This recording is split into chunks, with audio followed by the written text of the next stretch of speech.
I understand if resources cannot be spared to help search for the missing Seekers, Inquisitor. Still, it could involve a threat we are unaware of. There may be a use in looking.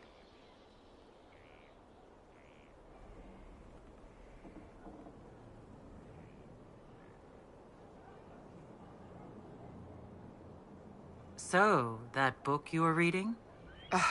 Yes, what of it? So under that taciturn shell beats a true romantic heart. Why must it be an accusation?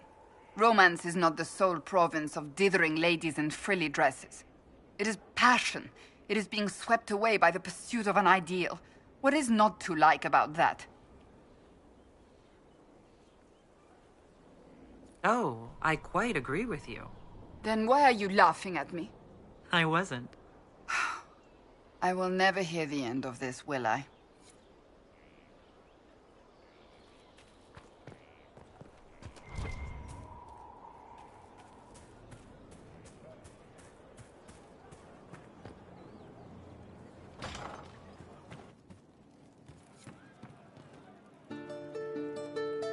Thank you.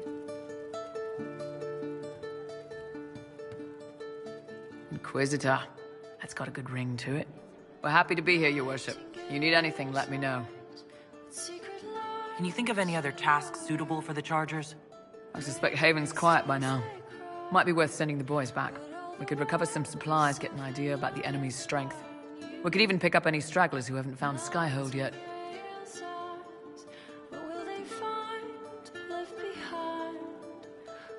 Can we talk about the Bulls' Chargers?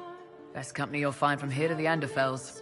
In my time with the Chief, we've gone up against everything from bandits to magic trees. We're expensive, but you'll never doubt we're worth it. Want to know anything in particular? Do the Chargers specialize in anything from a tactical standpoint? Bull doesn't want us large enough to work as an army. We're better as shock troops or skirmishers. We've got archers for hitting enemy infantry, Dalish with more archery, and Skinner and her people on the flanks. Rocky handles fortifications and traps, and Stitches keeps us all fighting. They mostly hold back. I'll lead the frontline fighters with Grim, and the Chief goes wherever he can hit something.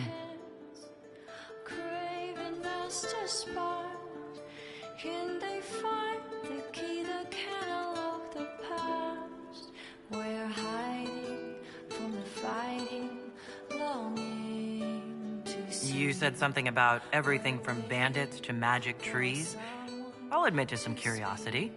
Right. Sylvans. That's what Dalish called them. Apparently spirits can possess trees, too. Some noble in the Dales, and they really don't like it when you call them Dalish nobles, had a haunted forest. His family had abandoned the land, but he wanted it back. The Chief bought us all axes, and in we went. Between the axes and the torches, the Sylvans weren't too bad. Worst part was the squirrels.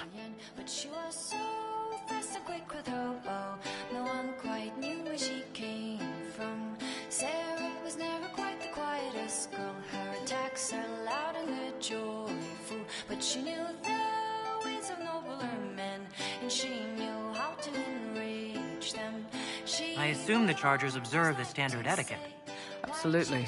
Clean record and cleared to take jobs in any country you can name. We accept surrenders for ransom from mercenaries, nobles, and soldiers wearing a lord's colors. Our prisoners are treated well, injuries tended. We'd want the same for any of ours who got captured. We'll talk later. Can I help you? There are few here who know what it means to be Qunari. You're not Qunari. You're Talvashar. World of difference.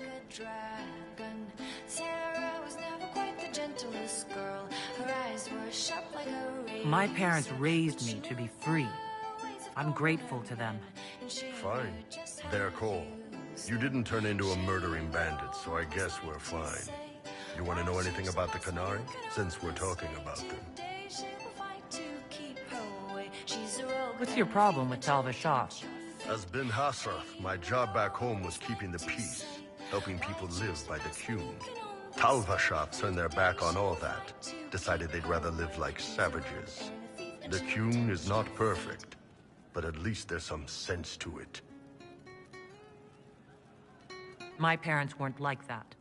They lived peacefully and raised me as well as any human parents could. Well, good. They aren't the kind of Talvashoth I've got a problem with, then. Look, if you're worried I'm going to attack you, don't be. I had a lifetime of fighting Talvashoth. You're not the kind I hate. The word Kunari, does it mean what we are, the race? Or is it anyone who follows the Qun? Depends on who you ask. Are you Kunari or Talvashoth? The humans and elves who follow the Qun are the Vidathari. The Kunari who break away from the Qun are Talvashoth, deserters. What about Kunari who existed before the Qun? The people we came from. They're called the Kossith, but we don't use that word for the race. We came south to Thedas because the Kossith were... I don't know. We had to leave. The stories aren't clear. But I don't expect they look much like us. Whatever they are. How do the Kunari rule themselves? It's pretty simple. We've got the matriarchy, the priesthood, and the military. The priesthood figures out how Kunari should live in theory. The matriarchy makes it work in practice. And the military keeps the Kunari safe from outside threats. Does it actually work like that? Is there much infighting? Not like you're thinking of. People disagree, yeah, but the priests are there to solve disagreements. Here in Olay, politicking comes from people putting their own gain ahead of the gains of society. If you do that among the Kunari, the Ben Hasrath set you straight, or kill you. I heard there's no marriage among the Kunari. Yeah, that's true. Kunari love our friends like anyone does, but we don't have sex with them. Kunari don't have sex? Oh, we definitely have sex. They're Tamasrans who pop your cork whenever you need it. Seriously? Yes. It's not a big deal like it is here. It's like, I don't know, going to see a healer. Sometimes it's this long, involved thing. It takes all day, leaves you walking funny. Other times you're in and out in 5 minutes. Thank you. See you next week. That sounds... different. Yep. Still, it's more fun here. Fewer rituals, more making it up as you go along. Plus, you folk have redheads. Redheads.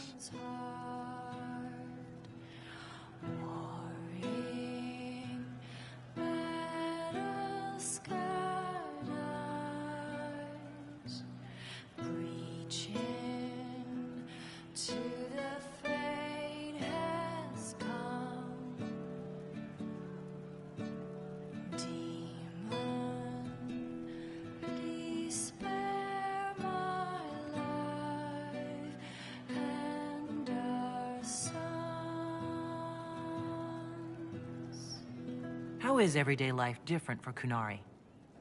Depends on your job, I guess. Some are just about the same. A baker in Valroyo gets up, gets dressed, and starts work. A baker in Parvolan does the same thing. They don't care about the Empire or the Qun. Mostly they worry about breaking eggs and hope the dough rises right.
Enchanter, come to see. Can you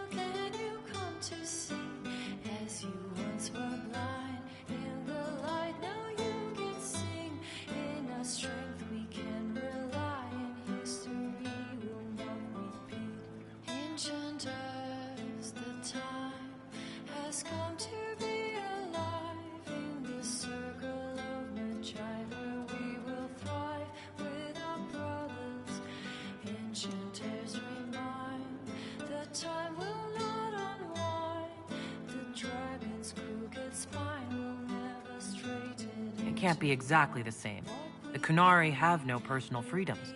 How many personal freedoms do you figure that baker in Valroyo has? Life isn't about freedom. The baker in Parvolin wonders if she'll be given enough eggs to do her work. Will they come on time? Will the kitchen workers get her bread while it's fresh, or will they come late and blame her 'cause it's stale? Same crap in Valroyo. People are just people. Enchanter, come to me. Enchanter, come to see. Can you come to see? As you once were blind in the light. What's it like growing up under the Qun? The Tamasrans raise us in these units of kids all our own age. They're like teachers or chantry sisters. They also help figure out what jobs we should do. They had me pegged for military work early on. When they learned I could hit stuff and lie, they started training me for the Ben Hasra. As you once were blind in the light, now you can see. In our strength we can rely, and history will not repeat. You never knew your parents? No. I know for you folks, that's a big deal. The Tamasrans were like our parents, though. Taught us to read, helped us go to sleep, all the parent stuff. I remember the one who helped me build things with blocks. She laughed when I knocked everything down.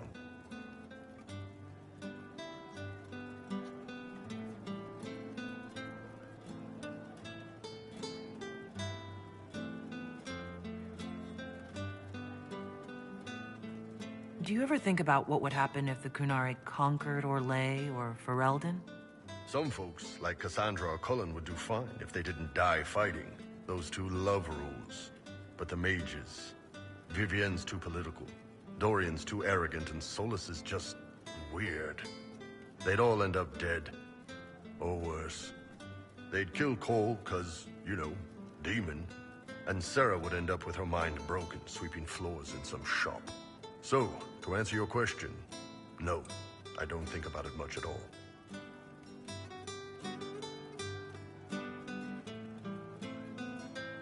See you later, Bull. Nice talking with you, boss.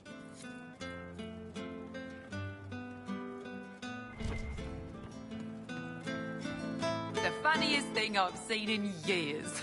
That cat dancing around, hopping and pouncing like a fool. Made my day bright, it did. Maker knows what got into the little rat catcher. Would that I could.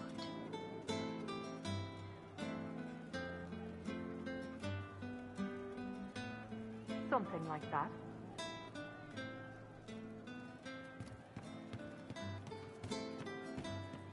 Would that I could. Hey you, I have an inquisitor favor to ask.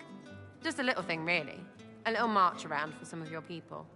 It's nothing for you, right?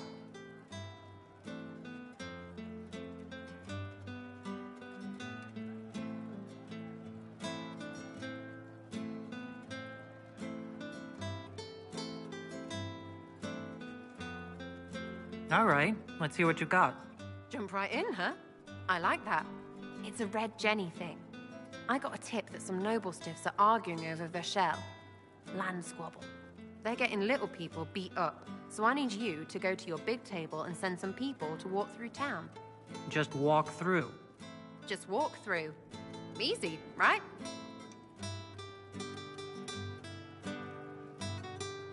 Was this a tip from one of your friends? Not a Jenny, just normal angry people getting sick of being in the middle. I don't usually hear about things this far away, but having a friend like you is like getting really big ears. Bigger ears, I guess. Shut up. Who is asking for this? I'm asking because I heard people complaining. See, when nobles fight, it's not them, it's their little people stuck in the middle. It's like a polite war, so no one pays attention. But if you march through, the people up top feel threatened too. Stuff like this is always happening. Good sovereigns to be made if you're one of the few who notice. All right, Sarah. I'll have someone look into it. It's fun, right? Being important without doing a thing. Well, not much of a thing. Not everything has to be torn skies and ancient arseholes. Every little thing makes a difference somewhere. Sarah was never quite the quietest girl. Her attacks are loud and they're joyful, but she knew the ways of nobler What did I tell you? and she knew Thank you. how to raise. Roderick was sorry before he died. Always like to say, why change the past when you could own this day? Today she will fight. Did he tell you why he was sorry? She's a Blood everywhere. Monsters, madness, dying. We're all dying. The Herald stands against it, and heads turn. Desperate and simple, pure. Voices in the chantry. Years since I'd sung the song and felt it flowing through me. But this is real. This is real. So long since I'd felt it. Falling, flying, faith. And I fought her. Make her forgive me. I hope I did enough. Sarah was never quite the gentlest girl. Her eyes were sharp like a razor, but she knew the ways of commoner men, and she knew just how to use them. She would always like to say, why change the past when you could own this day? Today she will fight to keep her way. She's a rogue and a thief, and she'll tempt your fate. She would always like to say, why change the past when you can own this day? Today she will fight to keep her way. She's a rogue. He hates it all because of the darkness behind the door. Some doors should stay shut.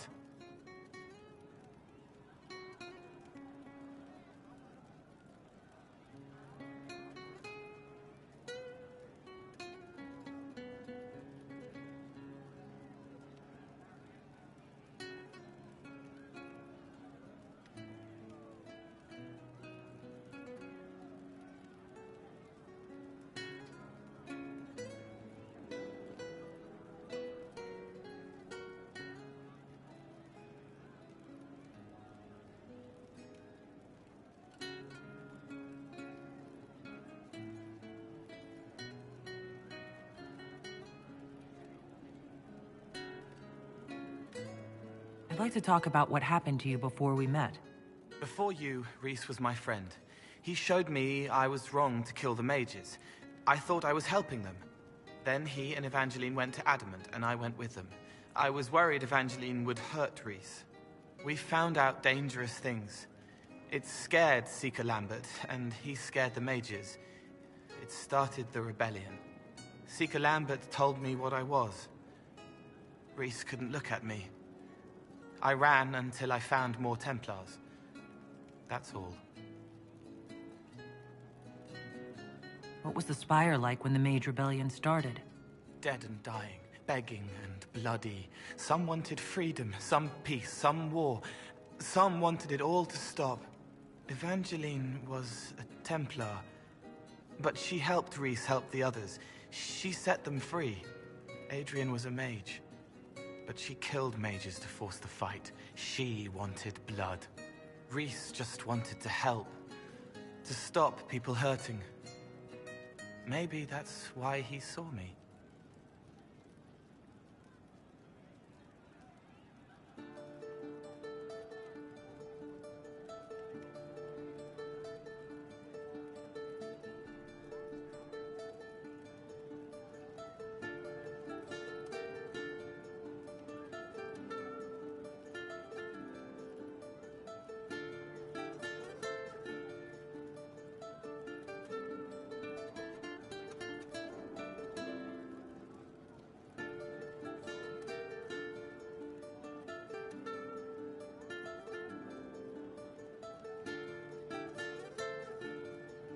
What can you tell me about Rhys? He was a mage. He saw me when most couldn't, and he remembered. He helped me, and I watched over him. I worried Evangeline would hurt him. She was a Templar, but she didn't like hurting people. When I left, she stayed. Now she watches over him. They should have been with the rebels. Maybe they ran away together instead. Neither of them like killing.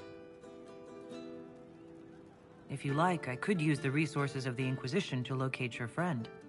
No. If they are alive and safe, they should stay away. The last time he saw me, he didn't want to look at me. He saw a monster. Let him forget. What did you mean when you say you killed mages?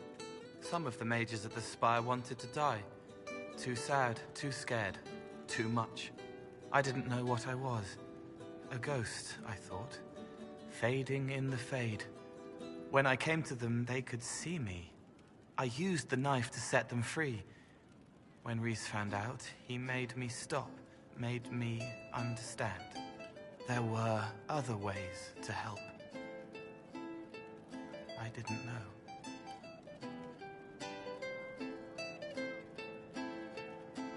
It sounds like you didn't know what you were doing. No, I killed people. I knew. I just thought I had to. They were hurting, helpless, haunted. It was all I could do. It was wrong. I was wrong. If I start again, you or Cassandra or Cullen need to kill me.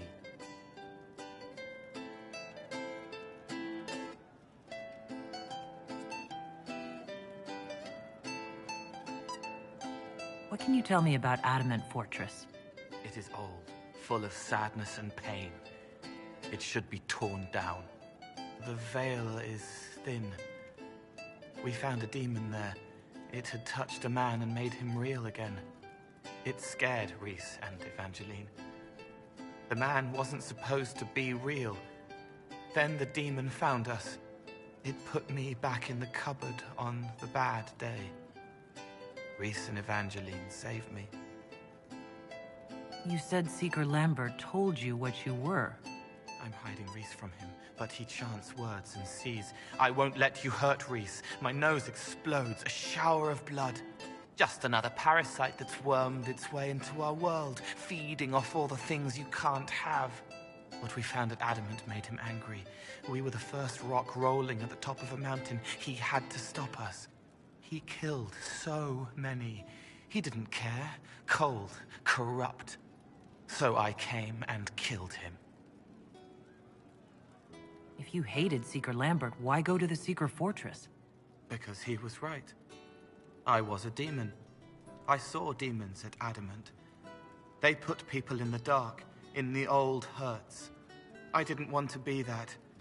I heard the old songs of the Templars at Val Royeaux and followed them. If I forgot, fought, fell to felling, Templars would kill the demon. I wouldn't hurt anyone again. I'll talk to you later. How do you know?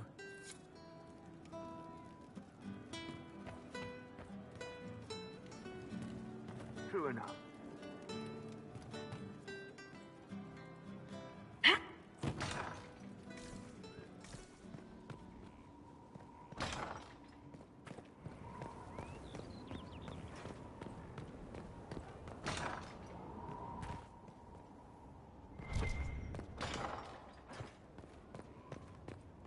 Strangest thing, when I reached down, my dagger was gone. Just gone. Know where I found it? In a barrel. The thing was filled to the brim with daggers. Got the strangest feeling. I know someone took it right off my belt, but I can't recall who.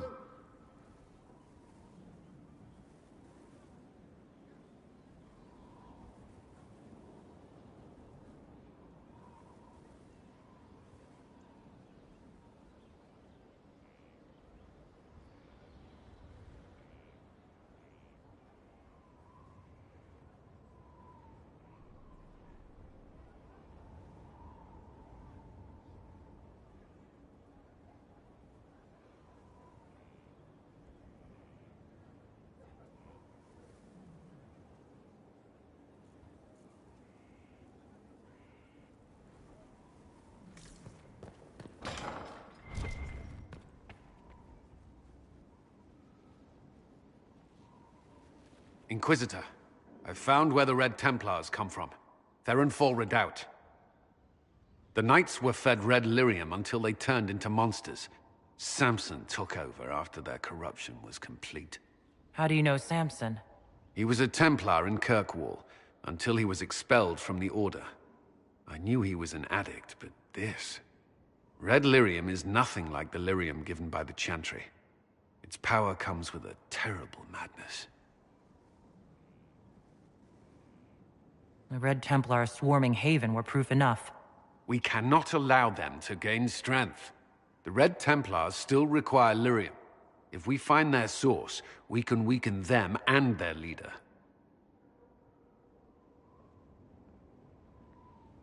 Are you angrier at Corypheus or Samson? I don't know. Samson at least should know better. Caravans of red lyrium are being smuggled along trade roads. Investigating them could lead to where it's being mined.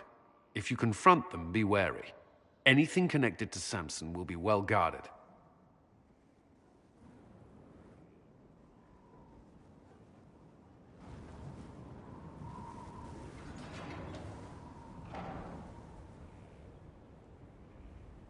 As leader of the Inquisition, you... There's something I must tell you. Whatever it is, I'm willing to listen. Right. Thank you. Lyrium grants Templars our abilities, but it controls us as well. Those cut off suffer. Some go mad, others die. We have secured a reliable source of lyrium for the Templars here. But I no longer take it. You stopped?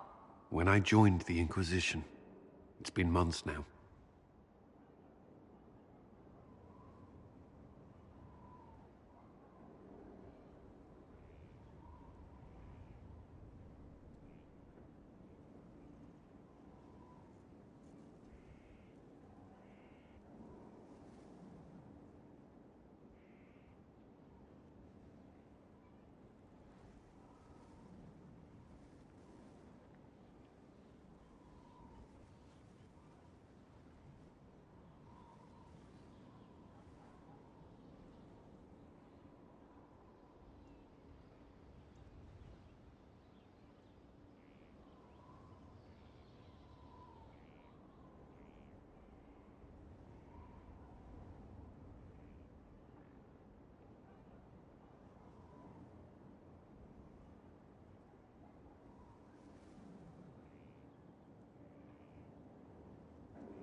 Cullen, if this can kill you... It hasn't yet. After what happened in Kirkwall, I couldn't. I will not be bound to the Order, or that life any longer. Whatever the suffering, I accept it. But I would not put the Inquisition at risk. I've asked Cassandra to... watch me.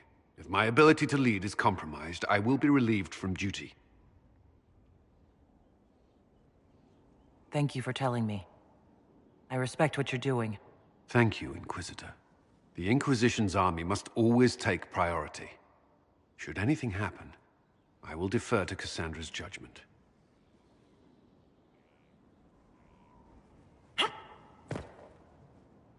First the Templars, now the Grey Wardens. Both devoted their lives to fighting evil. Now they serve it. If I was possessed by a demon, would you... I would rather not consider it. Is there anything I should know? I'm glad to have the charges on our side. Bull's men are professionals, despite evidence to the contrary.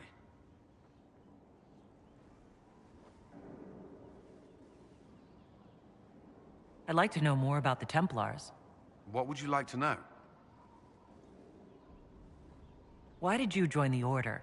I could think of no better calling than to protect those in need. I used to beg the Templars as our local chantry to teach me. At first, they merely humored me, but I must have shown promise, or at least a willingness to learn. The Knight Captain spoke to my parents on my behalf. They agreed to send me for training. I was 13 when I left home.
"13.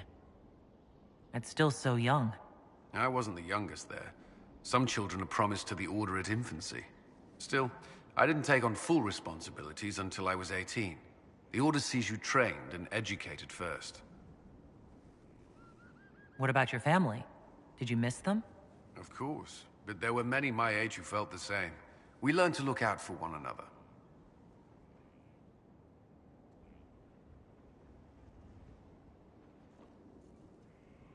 Do the Templars do anything besides hunt mages?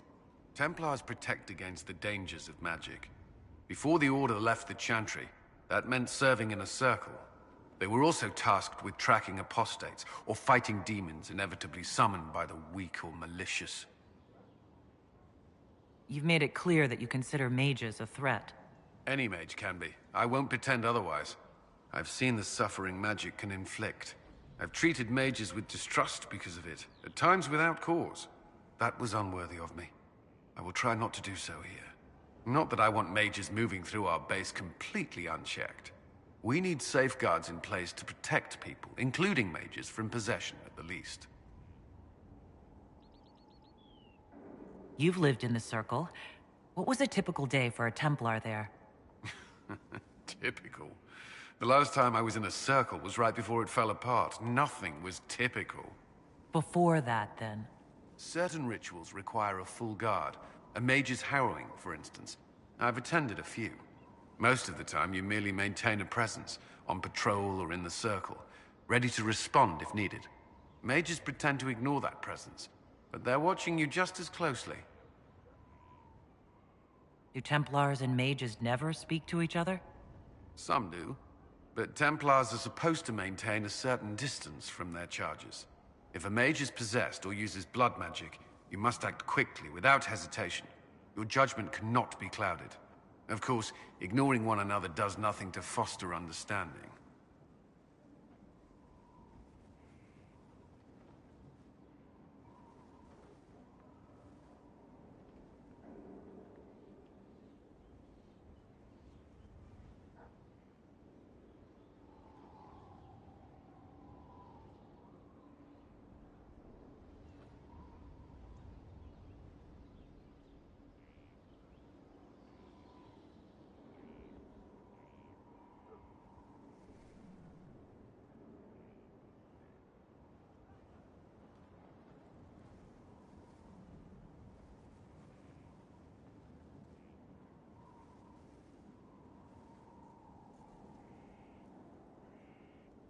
What does Templar training involve?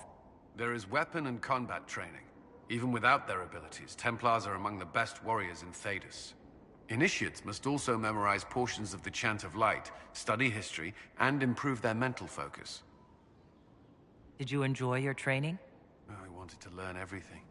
If I was giving my life to this, I would be the best Templar I could. You were a model student. I wanted to be. I wasn't always successful. Watching a candle burn down while reciting the Chant of Transfigurations wasn't the most exciting task. I admit, my mind sometimes wandered. Do Templars take vows? I swear to the Maker to watch all the mages, that sort of thing? There's a vigil first. You're meant to be at peace during that time, but your life is about to change. When it's over, you give yourself to a life of service. That's when you're given a filter, your first draft of lyrium and its power. As Templars, we are not to seek wealth or acknowledgement. Our lives belong to the Maker and the path we have chosen. That's all I wanted to know. Thank you. Should you require anything, I'll be here.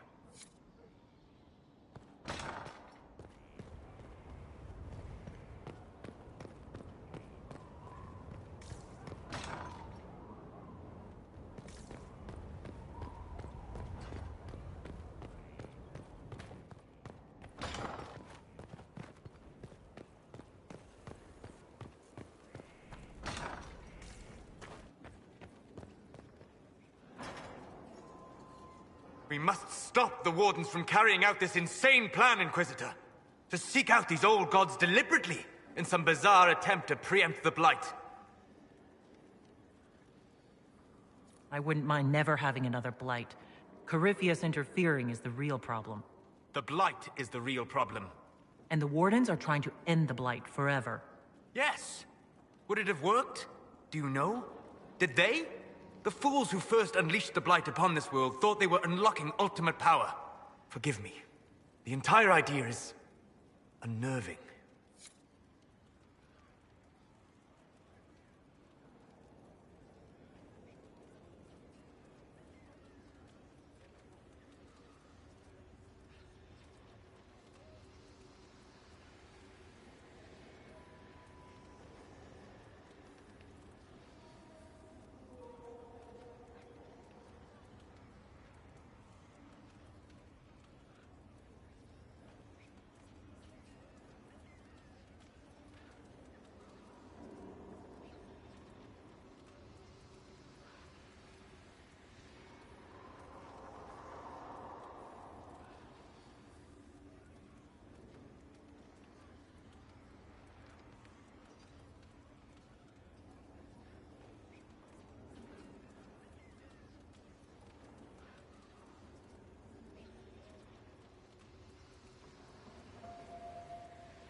sleep well?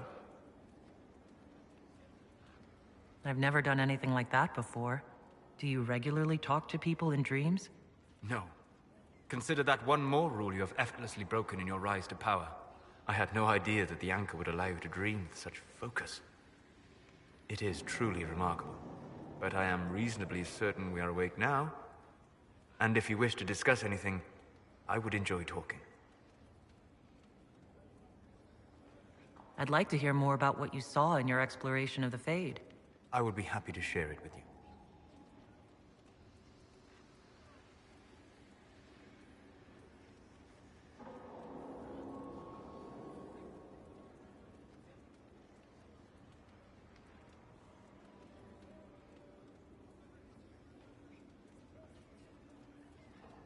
Tell me about the old ruins you explored.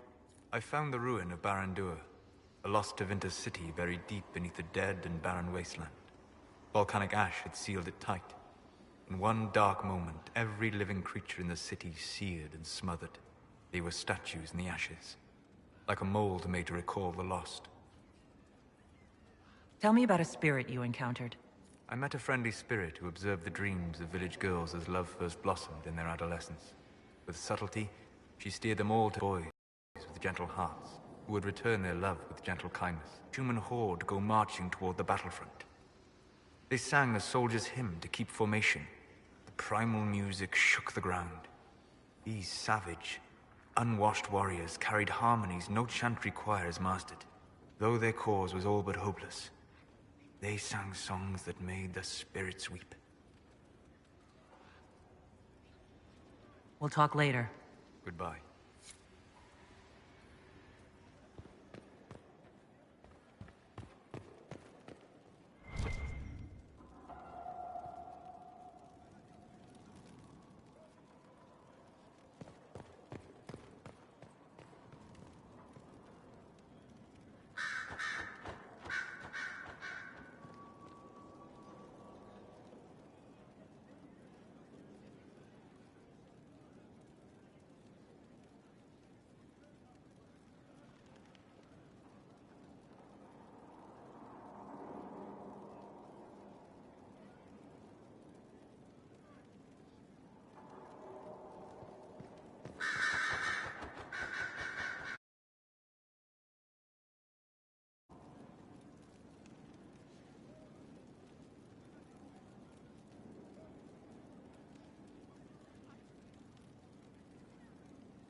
They tell me you sent Alexius back into the prisons.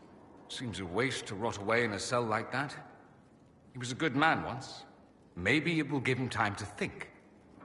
But with Felix gone, I doubt it.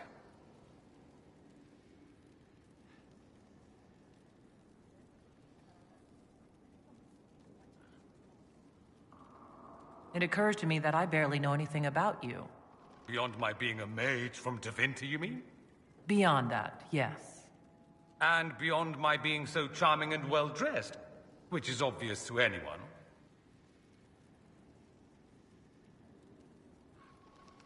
Some more than others. Some people have superior taste. Now, what was I talking about? Ah, yes, me. I am the scion of House Parvis, a product of generations of careful breeding and the repository of its hopes and dreams. Naturally, I despised it all. The lies, the scheming, the illusions of supremacy. That's Tevinter in a nutshell, isn't it? Needless to say, my family was not happy with my choices. Why would your family be upset with your choices? Because I rejected their idyllic plan. If they had their way, by now I'd be married to some unlucky girl from a powerful family. We'd live in luxurious despair, despising each other as I waited to take my father's place in the magisterium. I declined the honor, and thus it's best I'm far from home. Less of an embarrassment that way, you see? I'm getting the impression that you don't care much for your homeland. On the contrary, I care for my homeland a great deal. There's so much potential. Sadly, we squander it. We refuse to acknowledge how far we've fallen because pretending is easier. We pretend the Qunari can be beaten. We pretend that we're superior to everyone, even our own people. Not everyone feels that way. I don't. Sadly, we're the minority.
It just seems so much of what you say about the Imperium is entirely negative. It might sound that way. For all our faults, my people have many virtues. We are laden with history and culture. Tevinter is where Thedas truly began, remember? We treasure our past and preserve it. You can walk down a side street and find nothing built during the modern ages. And despite appearances, we care. Deeply. About everything. We have no reserve, not in war and not in love. If I truly believed my homeland was beyond all hope, I wouldn't miss it so much.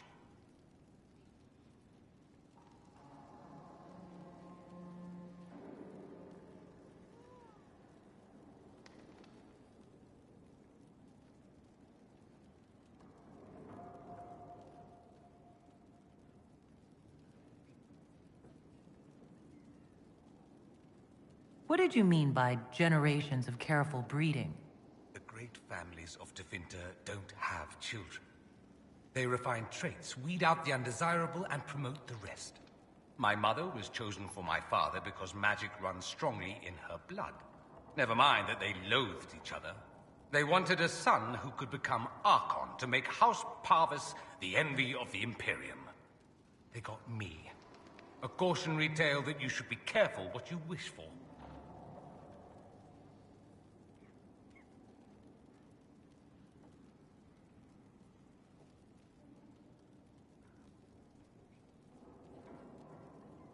Why remain with the Inquisition? Why not go back to Tevinter? I'm not exactly welcome back home. Not that it matters, I'm quite accustomed to being a pariah. It adds to my charm. I can do more for Tevinter here. If the Venatori succeed, it'll set my homeland back 1,000 years. I'm sure some magisters would disagree, but that's why we kill them.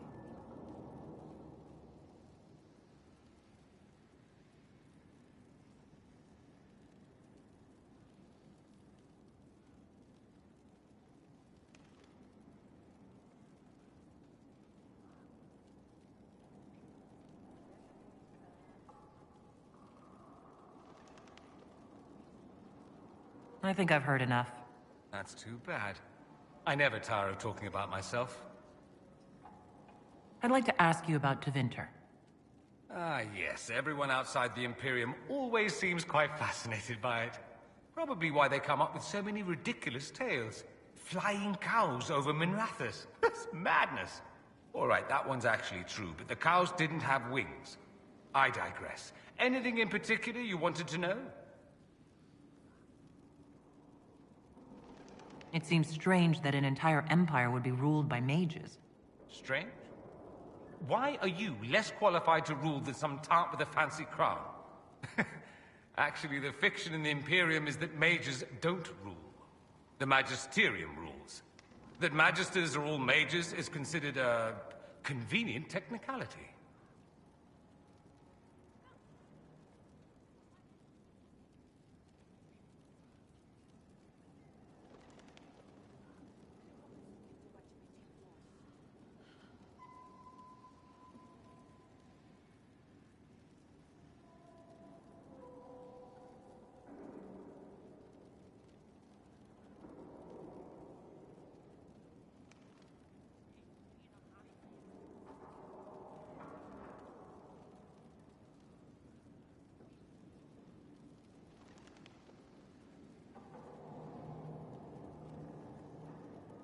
What is the Magisterium, exactly?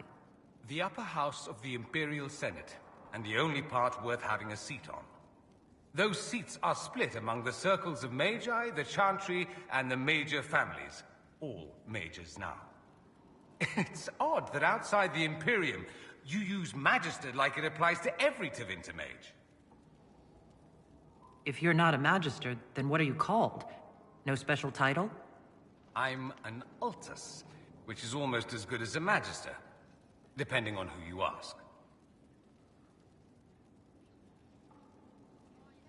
I've never heard of an Altus. Upper class.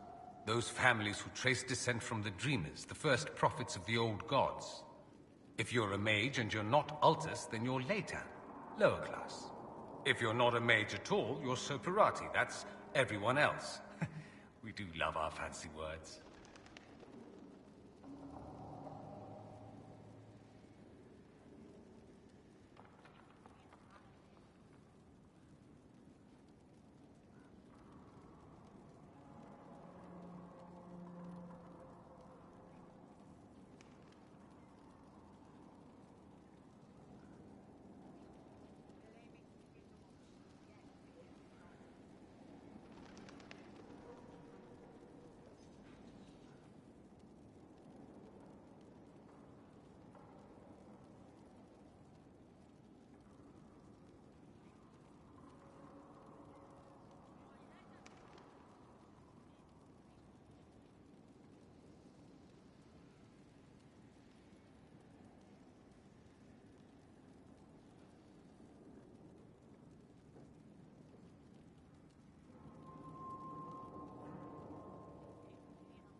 I thought the Archon ruled over the Imperium.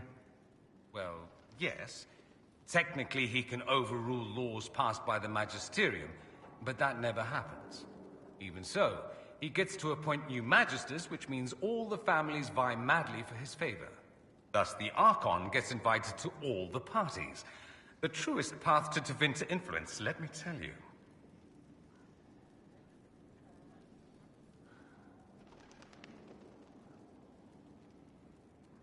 If it's a fiction, that means mages do rule then. Yes and no. Let me put it this way. Mages do rule, but not all mages are equal.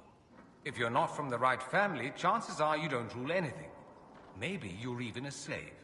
The idea that anyone could be a mage, however, keeps the masses placated. Can anyone be a mage? Technically, the potential runs mostly in bloodlines, but it's been known to happen.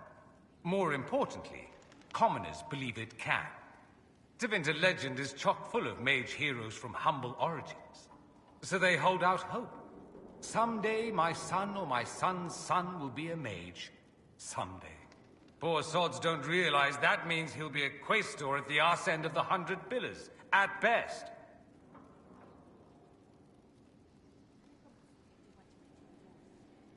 Being a quaestor isn't a good thing? I imagine the average non-mage likes to think so. Counting numbers and shuffling papers all day is better than many occupations after all. If you're a second-class citizen among a pack of piranha, however, your outlook changes.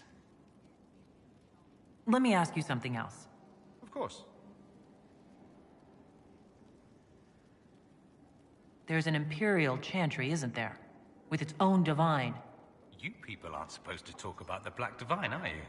If you mention him outside the Imperium, people make that face, like you're urinating in public. But yes, we do have the Chantry, or a version of it. Night and day comparing it to yours.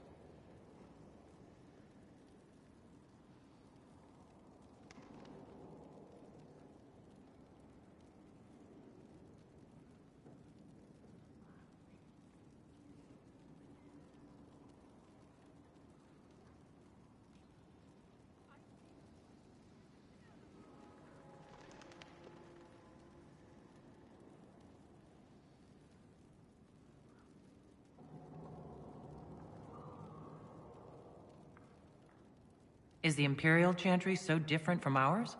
Not in theory. The main difference is in the whole magic is meant to serve man, not rule over him business. Back home, ruling the unwashed masses is serving them, for the good of the Imperium. Perhaps it started with good intentions, but these days it's academic. The circles are in command.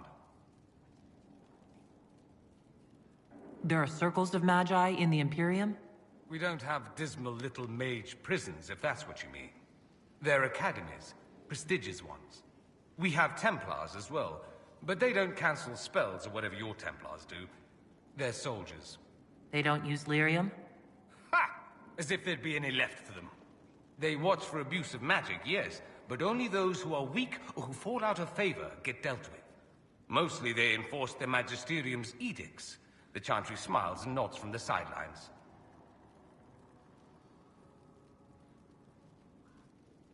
Do you really call him the Black Divine? We don't call him that, oh no. In the Imperium, he's the true divine. The woman sitting on the Sunburst throne is some backwater pretender. It all stems from a disagreement over Andraste. Marvelous, isn't it?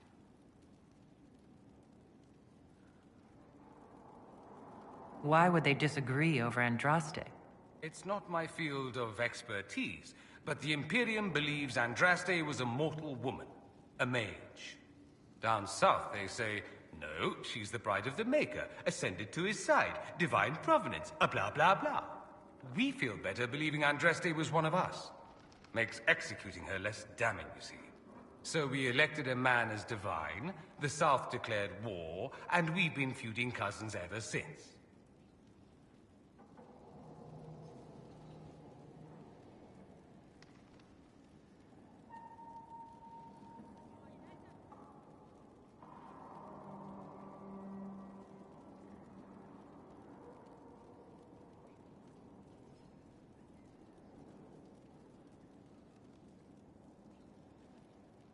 So, the Imperial Divine is always a man? All the better to distinguish him from that other one, yes. Don't think there aren't a number of female magisters who bristle at that. Why can't they be divine after all? Same reason you never see a man on the Sunburst throne.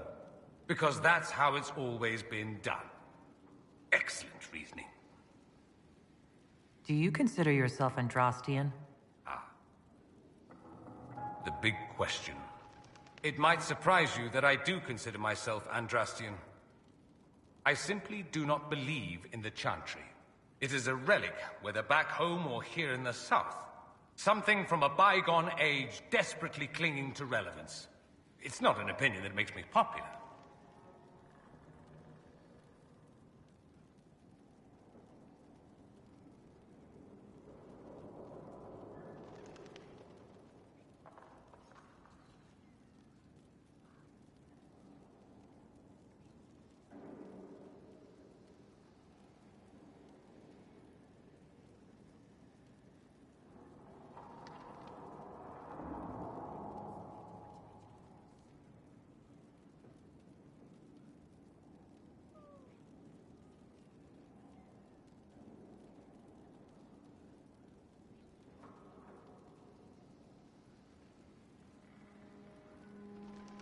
I'm not surprised. It's not an opinion you should share. You did ask, if you'll recall. I'll say this. I may not believe in the Chantry, but I believe in you. In me? That the Maker sent you, whether through Andraste or fate. Cassandra is not wrong. You saw that in the future, without you, Corypheus prevails. You are our bulwark against evil.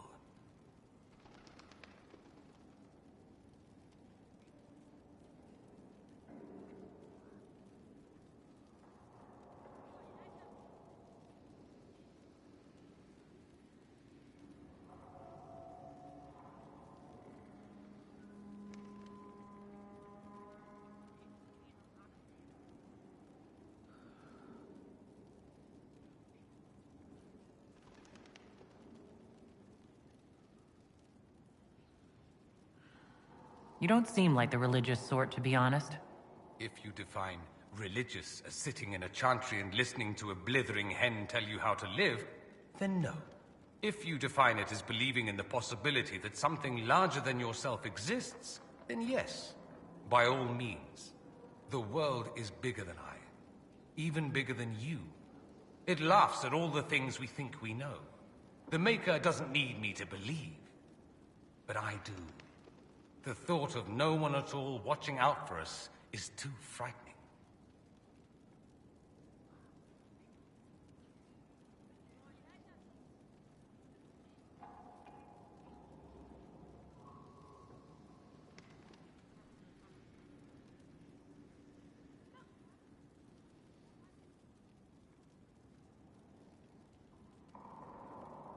Let me ask you something else. So many questions. I'm wondering if the Imperium would be a useful ally. I'd think you'd be more concerned whether or not they'd support the Venatori. They won't, of course. At least, not officially. They'll disavow all knowledge of dangerous cultists. Secretly, many Magisters will rejoice at the idea. And if the South falls to chaos in the meantime, all the better.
It would be in the Imperium's best interest to help.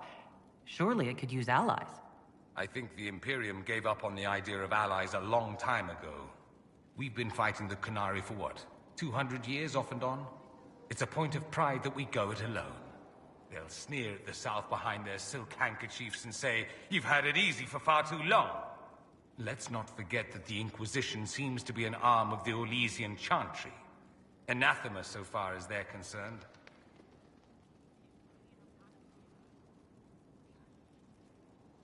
We're not part of the Chantry. The Chantry opposed the Inquisition's formation.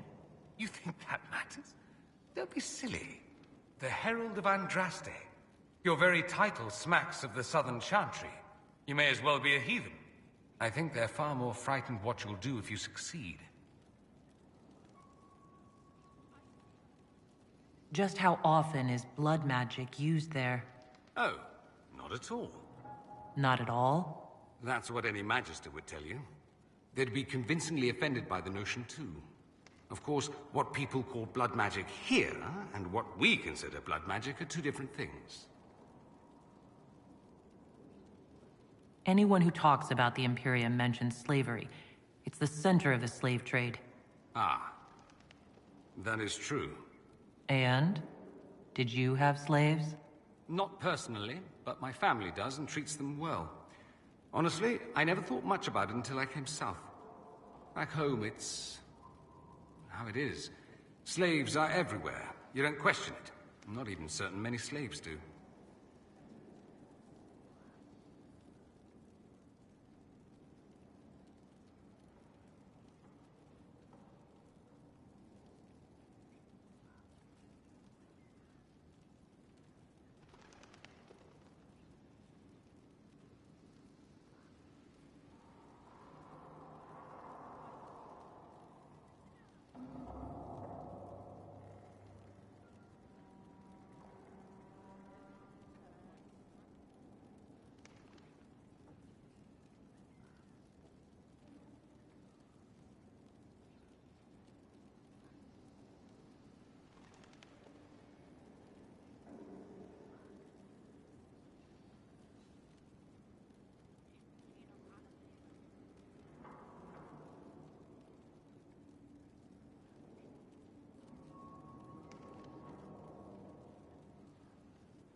Well, we don't have slaves in the South.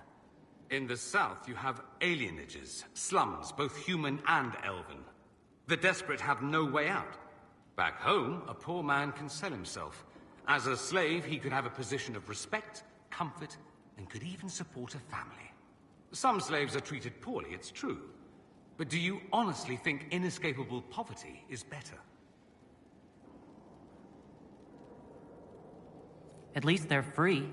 They don't have slavery forced on them. You think people choose to be poor and oppressed? I doubt it. I don't know what it's like to be a slave, true. I never thought about it until I saw how different it was here. But I suspect you don't know either. Nor should you believe that every tale of Tevinter excess is the norm.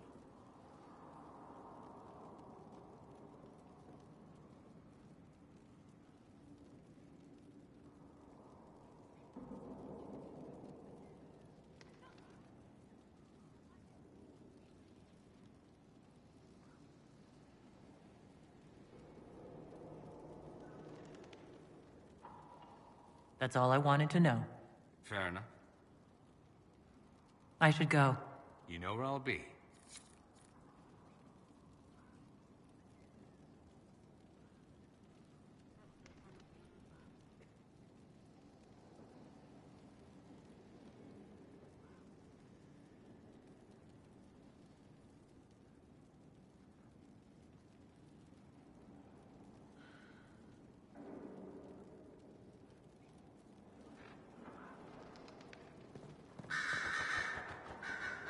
I met Loghain long ago, when I was a Grey Warden. Odd, he should be one now, while I am not. His suspicion of us bordered on the fanatical. It doesn't surprise me you found the Wardens mixed up in all this. From first-hand experience, you should be wary any time my old order is involved.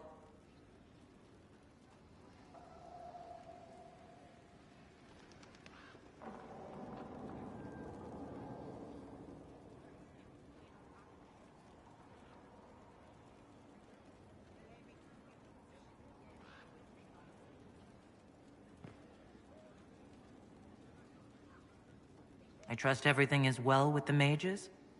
Most are pleased with the Alliance, even if we wonder what will happen next. I'll leave you to it.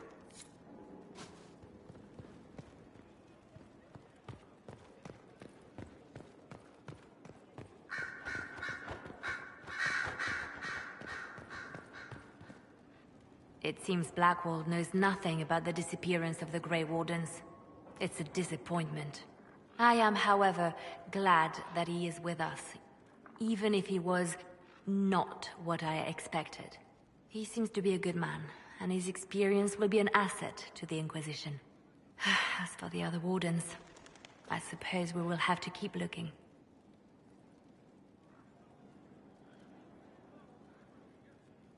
In Redcliffe, you sacrificed yourself so that I could return here. Of course I did. One small life in exchange for a second chance at history. I always loved a bargain. It was still a sacrifice, and still noble. And I would do it again. The Divine's death hit you hard. How have you been feeling? Oh, you are referring to my outburst in the Haven. I am much better now. Justinia was such a dear friend, and there were so many things going wrong. Sometimes it's best to talk these things out. I was there when the hero Ferelden defeated the Archdemon. We won the day, and I thought the Makers smiled on me.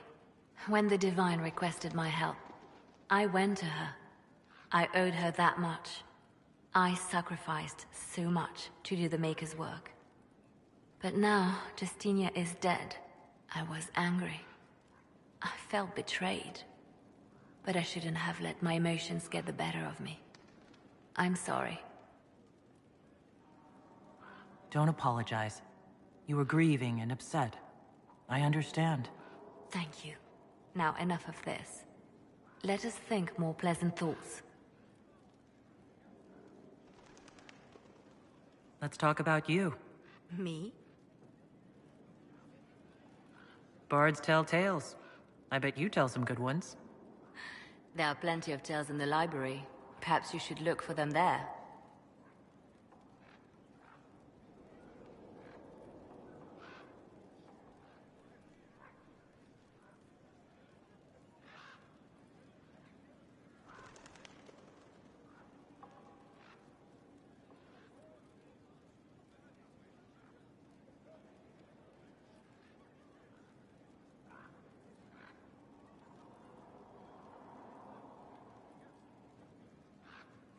What did you do before you worked for the Divine? I was a bard, an Orlesian spy for many years. For a time I also served a small cloister in Lothering. After the Blight, the Divine called on me to oversee her personal network. Can you teach me to be a bard? Being a bard is so much more than being a spy. It involves a keen understanding of politics, the ebb and flow of influence, the great game. The Bard's is an intricate dance where a smile can be sharper than any dagger. The best way to learn is to immerse yourself in it. Perhaps when this is all over, I'll teach you. I should leave you to your work. We can always talk later.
Yes?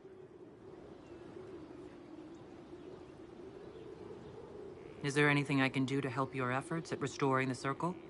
After the Circles fell, their libraries were plundered by scavengers. 1,000 years of recorded knowledge in the hands of bandits. It makes me sick to think of it. I've received news that some tomes have been located, if you are interested in righting this wrong. I'll look into it for you.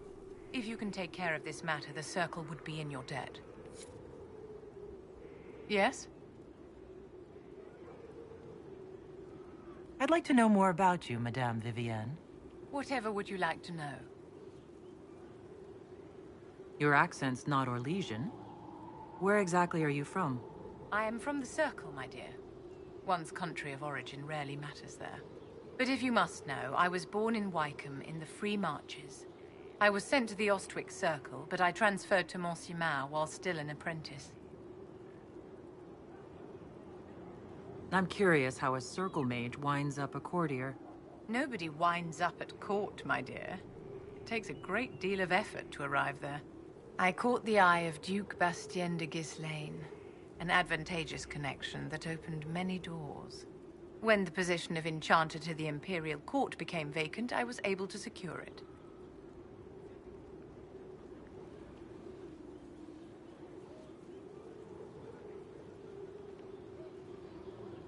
You're married to the Duke de Ghislaine? Of course not, my dear. Don't be ridiculous. Marriage is the business of alliance and inheritance. I'm Bastien's mistress.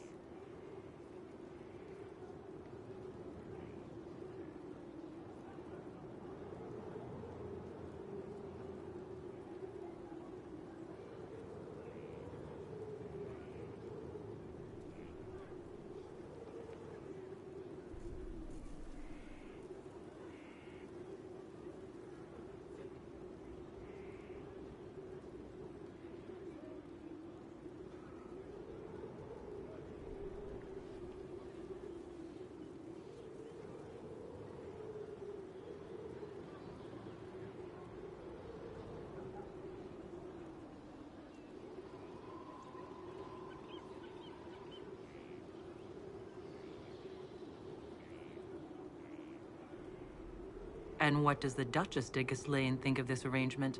We got along quite well. Duchess Nicoline and I used to host musical salons together. She was a great patron of the arts. She passed away from a fever a few years ago, the poor dear.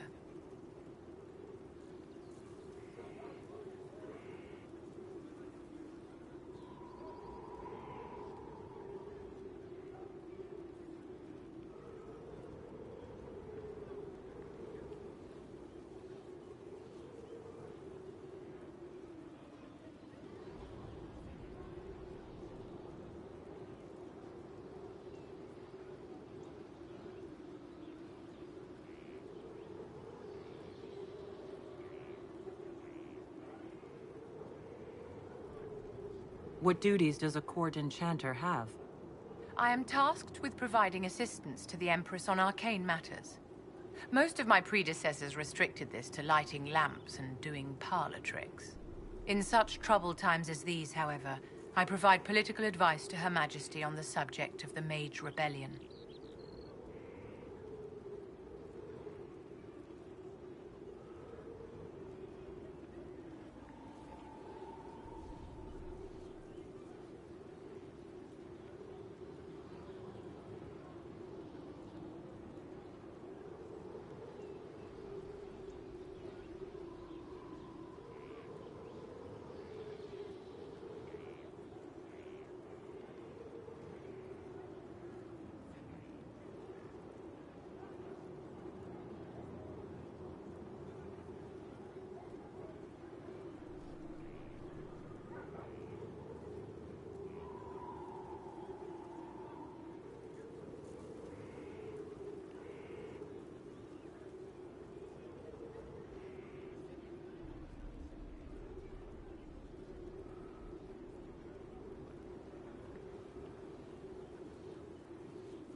Hello, Inquisitor.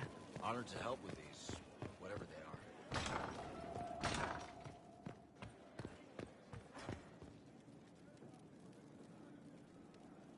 Inquisitor, is it true? Is the mark on your hand magic cast by Corypheus? Corypheus claimed it's a spell gone wrong. I wanted to think it was a blessing. A sign the Maker was returning to his creation. How credulous of me.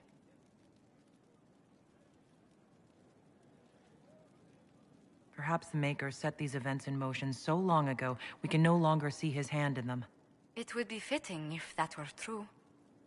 Does it hurt? The anchor, that is. Only when I laugh. Very good, Inquisitor. A situation requires your attention, Inquisitor.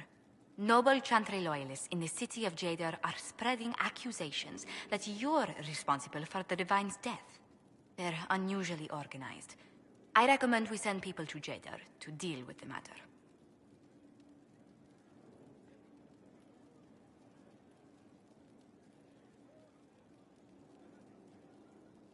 Will anyone even believe me if I claim I didn't kill the Divine? Perhaps if they learn about your heroics. We should emphasize how you stopped the breach devouring the sky. Even in Jadar, it may win you a few admirers. What does the nobility gain by saying I murdered Justinia? A scapegoat to begin with. But I wonder if the Grand Clerics are at work.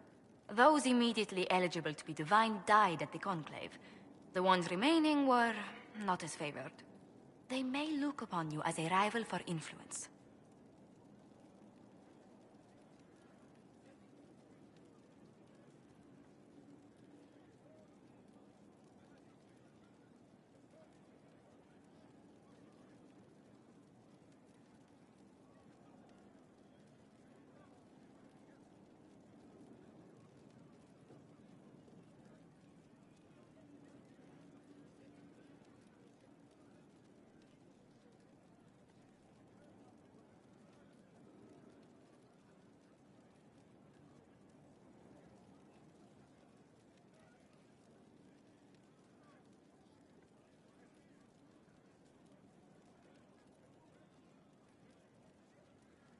Why don't we counter these falsehoods by starting rumors of our own?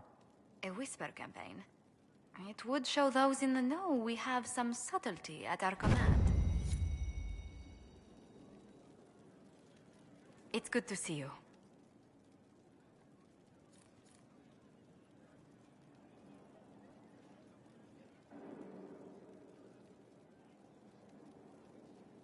Who rules Antiva?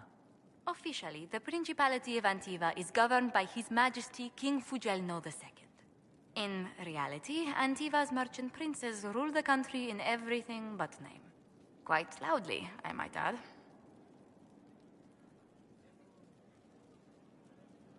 What sort of dealings did you have with these merchant families? As ambassador, I attended Privy Council meetings in a mediatory capacity. May I just say, one has never heard an argument until they've sat in on 15 princes howling down each other's tariff suggestions. That sounds like more of a mob than a meeting. It's all a part of life in Antiva. Our traditions value passion and romance. A certain exuberance of style. Positive you're Antivan? I can be most exuberant when it's called for.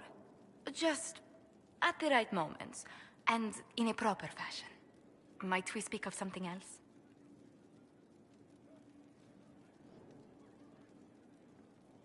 What's the land like in Antiva? The settled areas are quite lush. The vineyards run as far as the eye can see in some places. Antiva City, however, perches right up against the Rialto Bay. That's what I miss most. The sea crashing against the maze of the docks.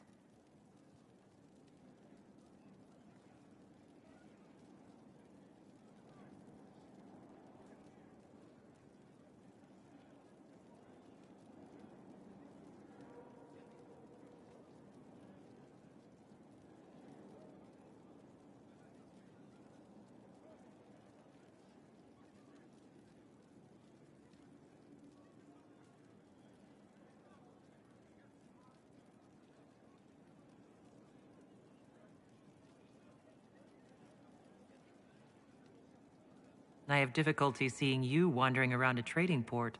Everyone in Antiva City spends time by the ships, my lady. The finest restaurants and poets all make their habitation by the sea. The waterfront's never still. Lanterns are lit along the promenade, no matter what the weather.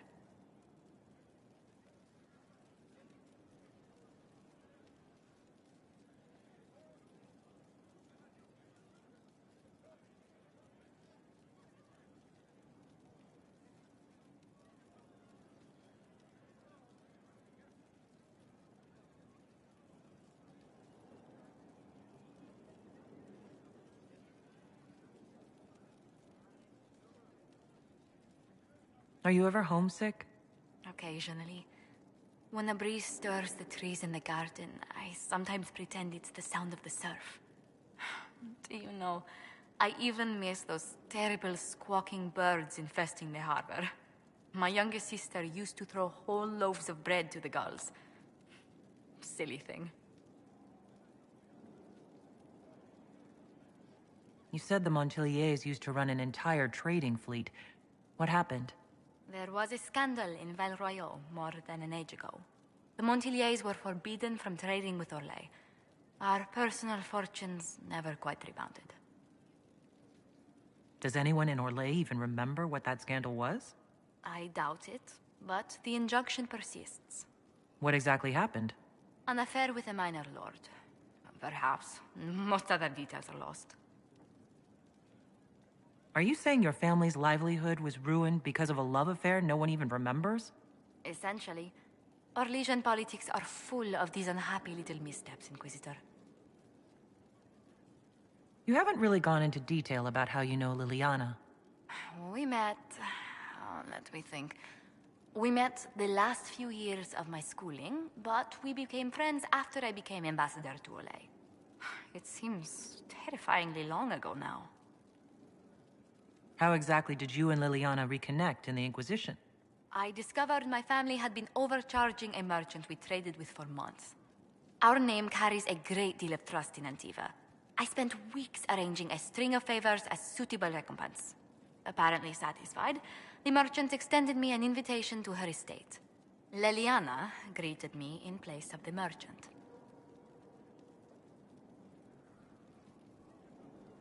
I assume the entire problem was some form of trial. You assume correctly. Liliana claimed she needed someone of painful integrity for the Inquisition. I accepted, once she finally explained what it was. Do you remain close? Yes, but she's grown so much more distant than the outgoing woman I met in Val Royaux. Liliana used to wander the Orlesian courts, singing the sweetest songs, charming the greatest wits. Now she collects secrets and takes risks that would make empires tremble. I worry, but she will not hear it. Does Liliana confide in you? She enjoys revisiting our more disastrous adventures. Liliana used to concoct the most ridiculous plans. Run if you ever see her with a twine ball, a measuring stick, and a handkerchief.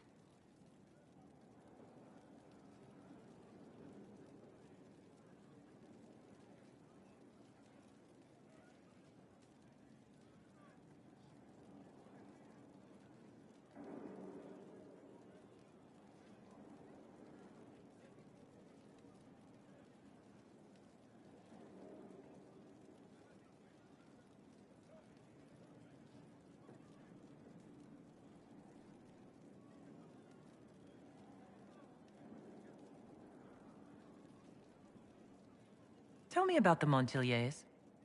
Well, my parents are alive and in good health. They live in our estate in Antiva City. Of my 4 siblings, most attend to the running of the family vineyards. That reminds me, I must ask someone to make sure Yvette attends the spring reception at the palace. My youngest sister has no head for social engagements.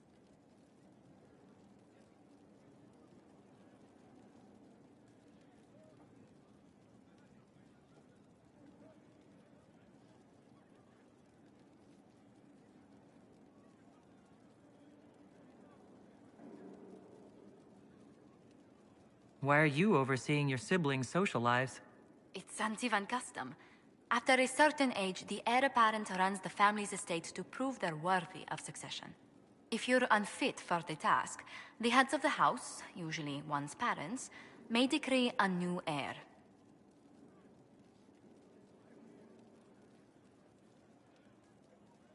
What do these Antivan heads of the household do if they don't run it? They work and provide guidance. I've taken advice from my parents. Well, mostly mother. Father's more of an artist. It's rather gauche, but we never can dissuade him from running his own salons. Between him and my siblings, mother's looking forward to my taking over the estate. Between that and the Inquisition, when do you ever rest? Delegation helps a great deal. But managing the estate is my duty. As much work as it is, I will not shirk it. Is running your family's estate that important to you? I'm responsible for their welfare. A Montilier never shuns their familial duty. Taxing as those duties can sometimes be. Maybe your siblings could help lighten your burden. You don't know them. But Lorien in charge, or Antoine, or Yvette? No, truly. It must be me.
Where were you raised, Josephine?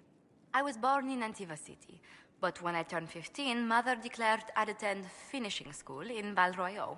But I bowled into her skirts the day I had to leave. You must have missed her terribly. I did. And she was most unsympathetic to my wailing. But my mother only wanted the best for me. Living in Orlais was an education in itself. What did you learn at this finishing school in Val Royeaux?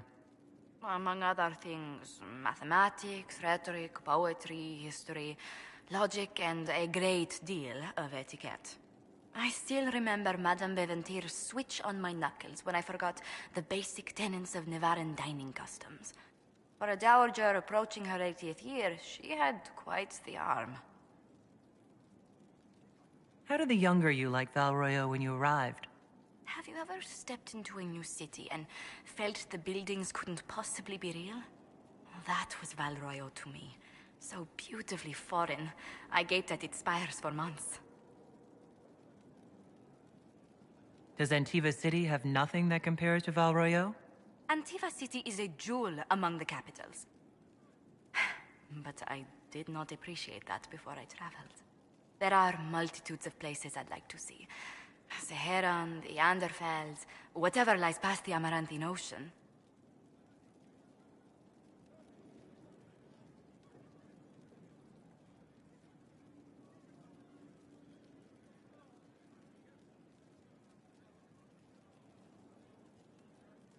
Let's speak later. Another time.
I tracked that Venatori mage back to Adamant Fortress.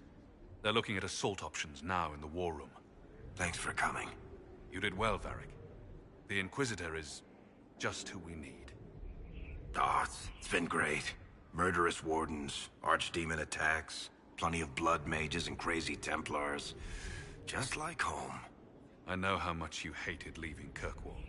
This is the ass end of Thedas. You know they eat snails here? Still, I think I need to finish this out. If it weren't for me and Bartrand, none of this would have happened. So much for changing our lives. That's what happens when you try to change things. Things change. You can't always control how.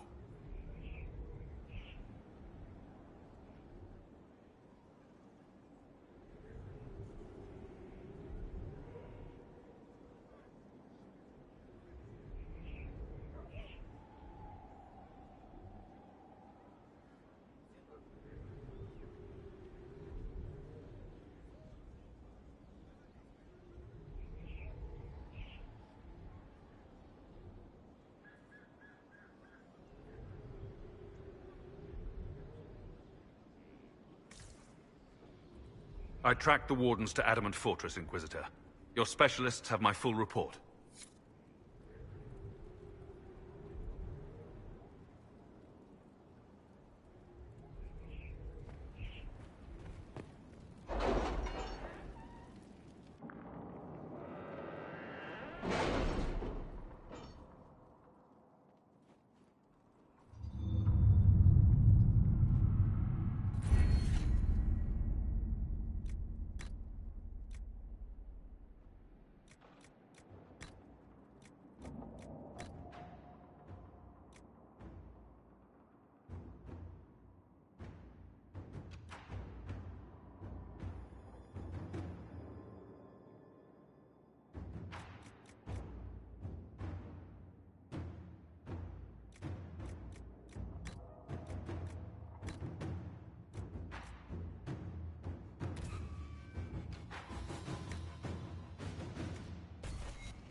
Any news on rifts beyond reach of the Inquisition? Yes. And it is not good.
Adamant Fortress has stood against the Darkspawn since the time of the Second Blight.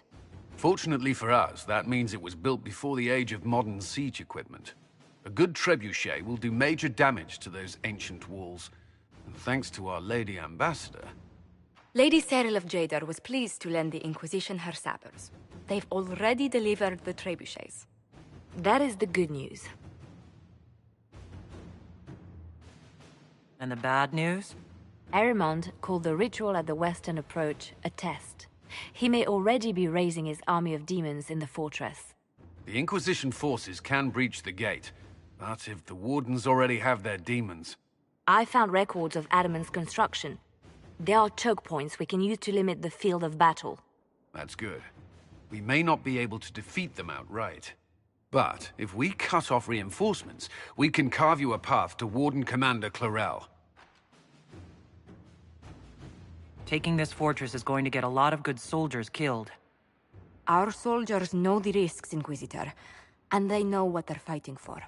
It'll be hard fought, no way around it, but we'll get that gate open. It's also possible that some Wardens may be sympathetic to our cause. The warriors may be willing to listen to reason, though I doubt they will turn against Clarel directly. The mages, however, are slaves to Corypheus. They will fight to the death. We've built the siege engines and readied our forces, Inquisitor. Give the word, and we march on Adamant.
Pull back! They're through!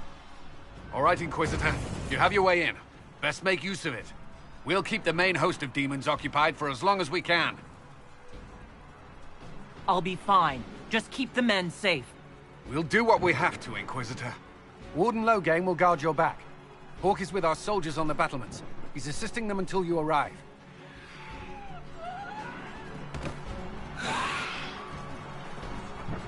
There's too much resistance on the walls. Our men on the ladders can't get a foothold. If you can clear out the enemies on the battlements, we'll cover your advance.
Stay back!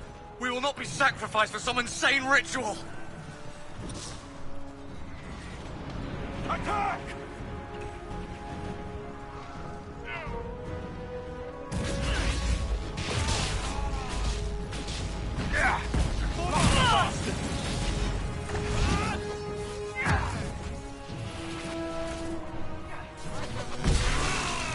Brothers, can't you see? This is madness! No use! They're enslaved!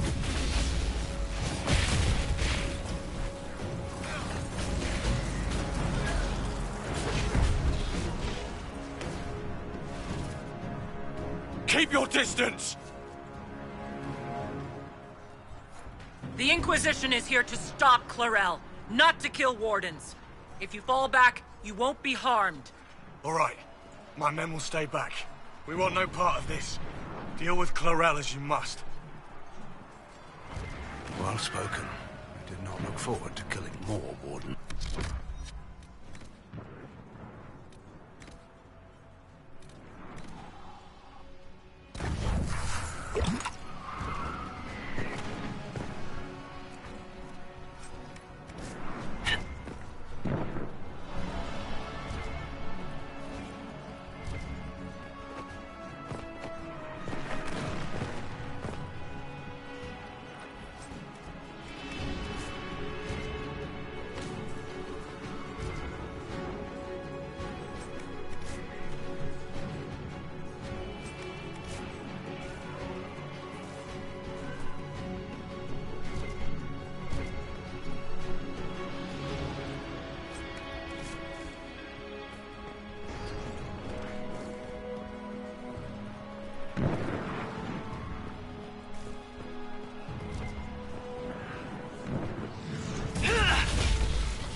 the next one?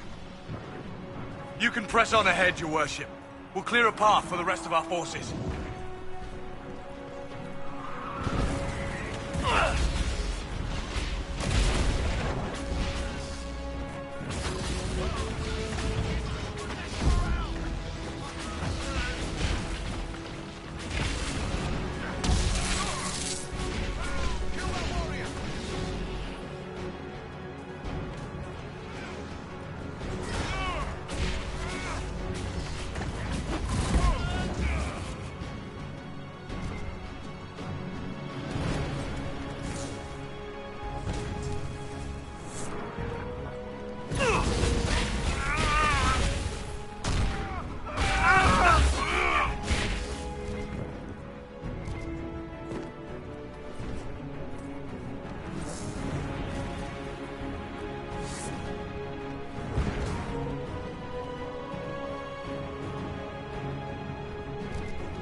Mages! It's always blood mages!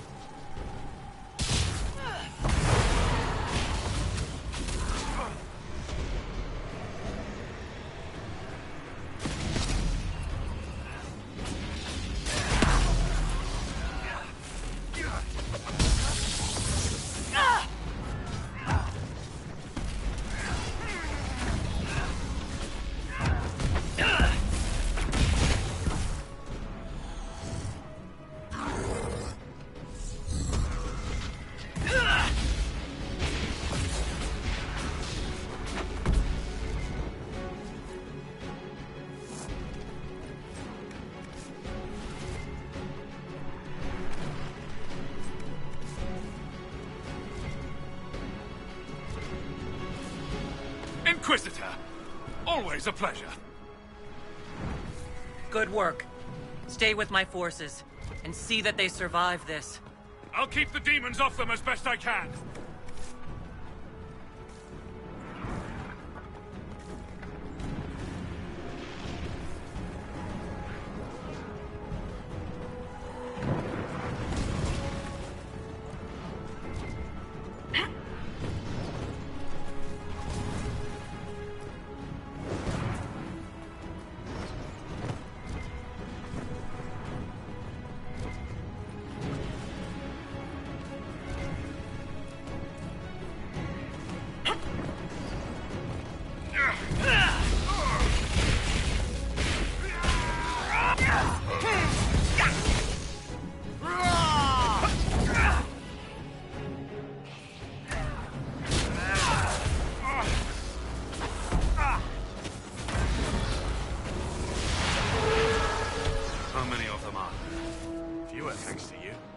Saved a lot of lives on the battlements, Inquisitor.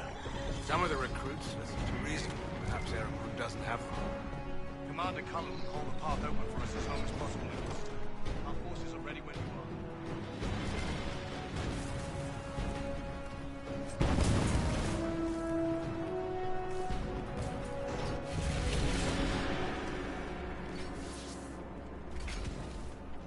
are. Wardens!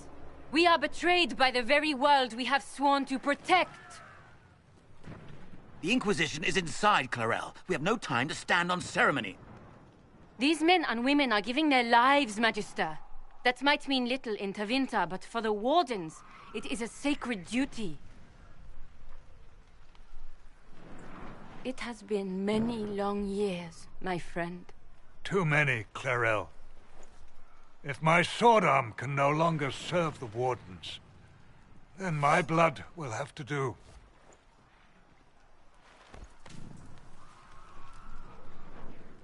It will.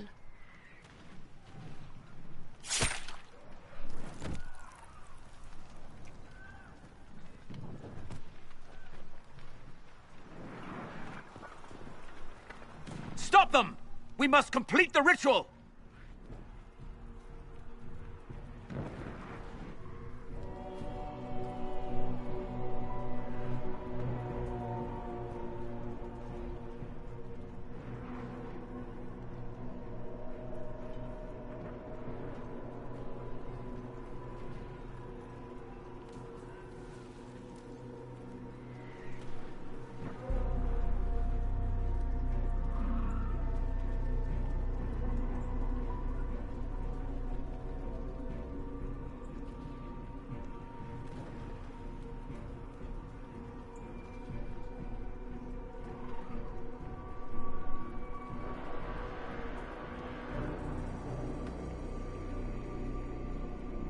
Clarel! If you complete that ritual, you're doing exactly what Aramond wants!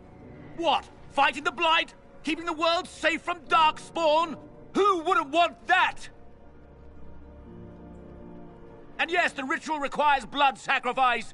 Hate me for that if you must, but do not hate the Wardens for doing their duty! We make the sacrifices no one else will. Our warriors die proudly for a world that will never thank them. And then he takes your mage's minds for his real master, Corypheus. Corypheus? But he's dead. These people will say anything to shake your confidence, Clarel.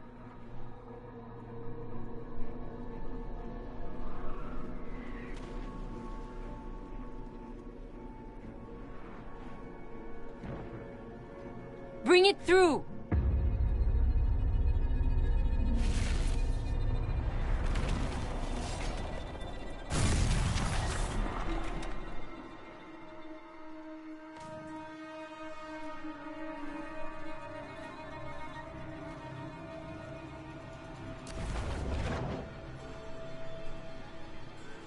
Please! I have seen more than my share of blood magic. It is never worth the cost. I betrayed the Wardens once and it cost me everything! Are you mad enough to think I'd do it again?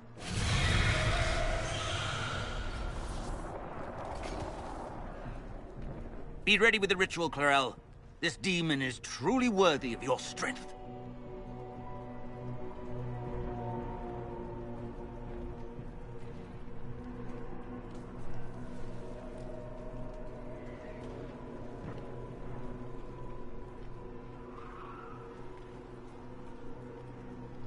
Listen to me! I have no quarrel with the Wardens! I have spared those I could! I don't want to kill you, but you're being used! And some of you know it, don't you? The mages who've done the ritual. They're not right. They were my friends, but now they're like puppets on a string. You cannot let fear sway your mind, Warden Chernoff. He's not afraid. You are. You're afraid that you ordered all these brave men and women to die for nothing. One day you may be asked to give your lives to stop a blight, but not today.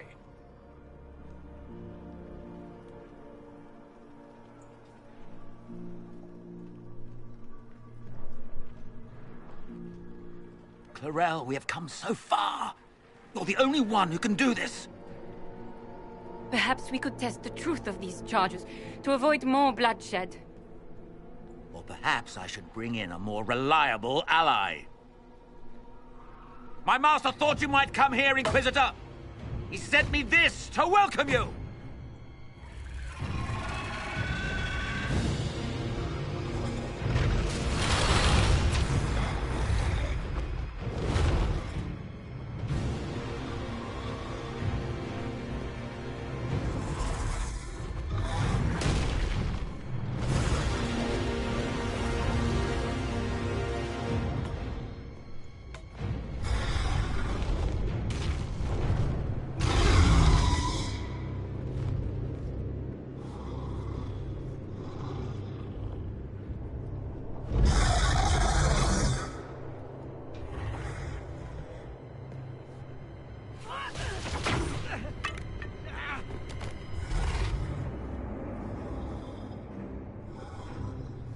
Clarel, wait.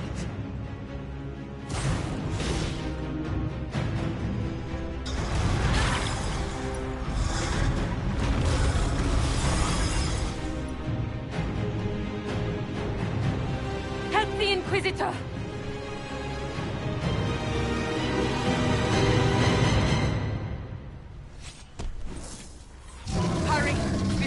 brings this whole fortress down.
destroyed the Grey Wardens.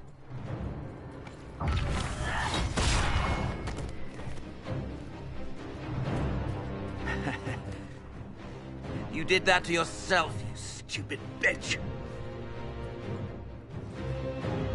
All I did was dangle a little power before your eyes, and you couldn't wait to get your hands bloody.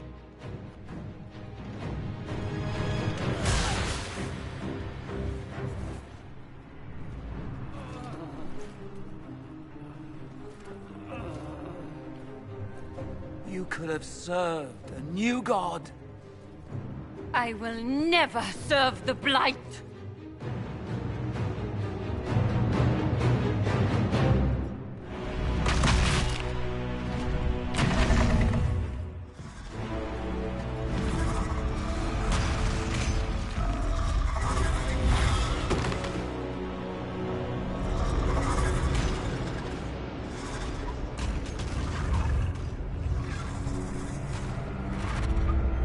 In war, victory.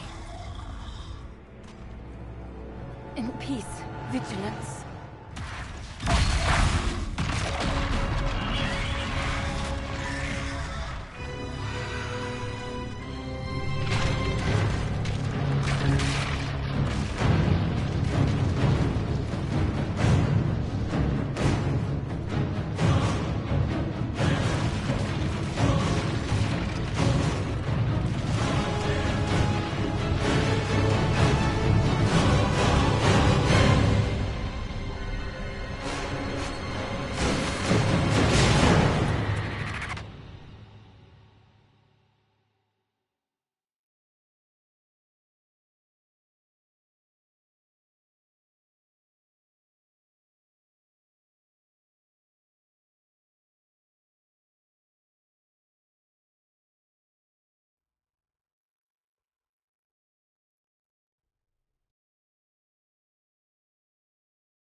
What happened?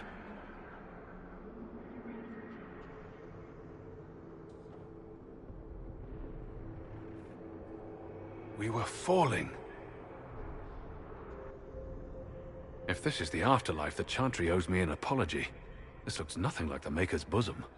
No. This is the Fade. But I'm stuck. I can't... Why can't I? This place is wrong. I made myself forget when I made myself real. But I know it wasn't like this. It's not how I remember the Fade, either. Perhaps it's because we're here, physically, instead of just dreaming. The stories say you walked out of the Fade at Haven. Was it like this? I don't know. I still can't remember what happened the last time I did this. Well, whatever happened at Haven, we can't assume we're safe now. That huge demon was right on the other side of that rift Eramond was using. And there could be others. In the real world, the rift producing the demons was nearby in the main hall. Can we return to the world through that?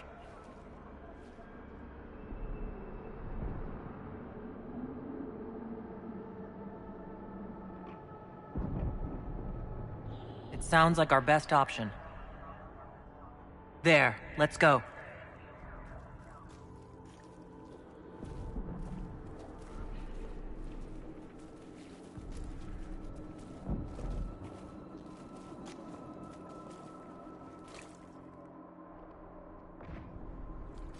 Wrong. Wringing me out. Wrought right and rigid. I can't relax. Can't release. You doing all right, kid? It's all right, Cole. We'll get you out of here soon. Thank you. It should be like home. It's not. This isn't me, not this part.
Let's look around.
This place makes my skin crawl.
Impossible. I greet you, Warden. And you, Champion. Divine Justinia. Most holy. Cassandra. Cassandra, you knew the Divine. Is this really her? I don't know. It is said the souls of the dead pass through the Fade and sometimes linger, but we know the spirits lie. Be wary, Inquisitor. That can't be the Divine. It's most likely a demon. You think my survival impossible, yet here you stand alive in the Fade yourselves. In truth, proving my existence either way would require time we do not have. Really? How hard is it to answer one question? I'm a human, and you are... I am here to help you. You do not remember what happened at the Temple of Sacred Ashes, Inquisitor.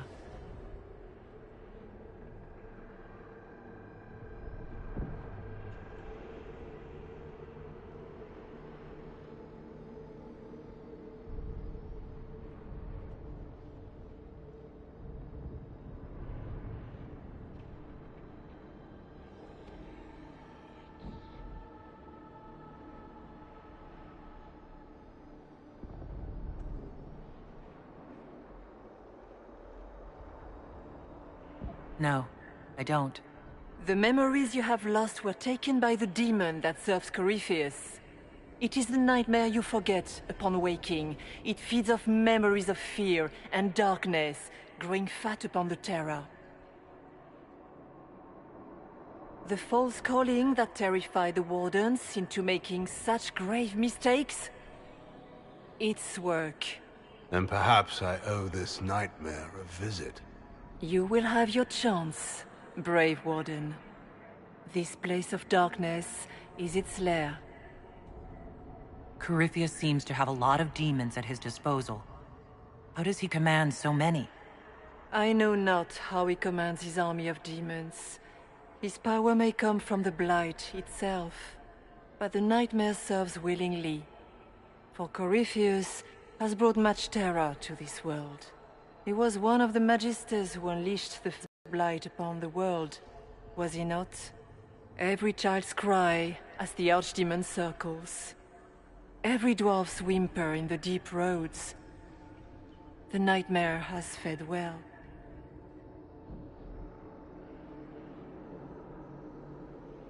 The big demon Aramod was trying to bring through. Yes. It's nearby. Yes. Well, shit. When you entered the Fade at Heaven, the demon took a part of you. Before you do anything else, you must recover it.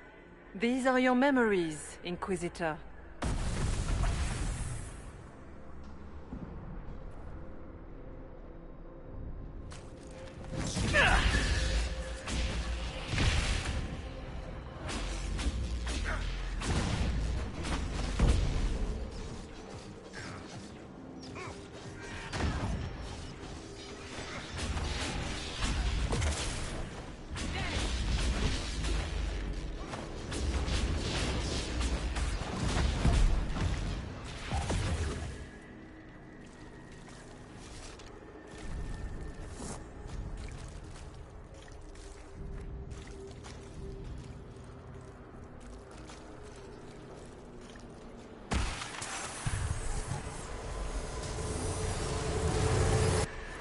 Bring forth the sacrifice.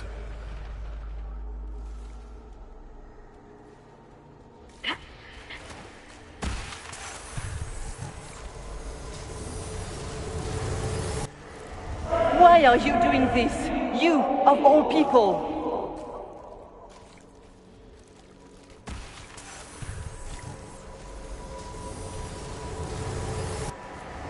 What's going on here?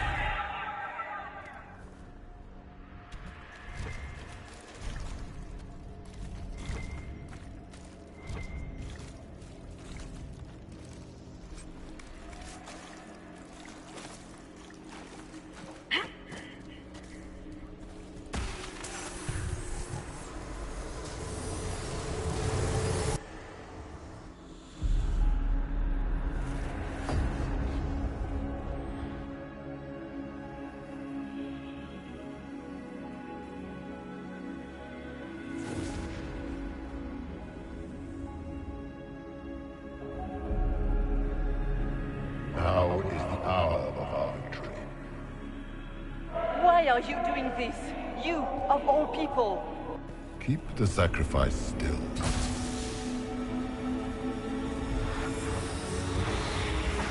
Someone, help me!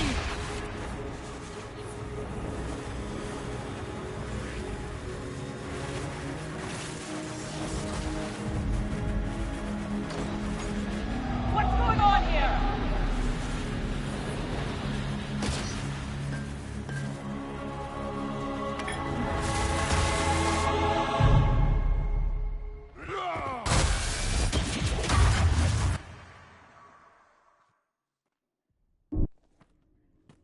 So Andraste didn't bestow her mark upon you, it came from the orb Corypheus used in his ritual. Corypheus intended to rip open the veil, use the anchor to enter the Fade, and throw open the doors of the Black City. Not for the old gods, but for himself. When you disrupted his plan, the orb bestowed the anchor upon you instead.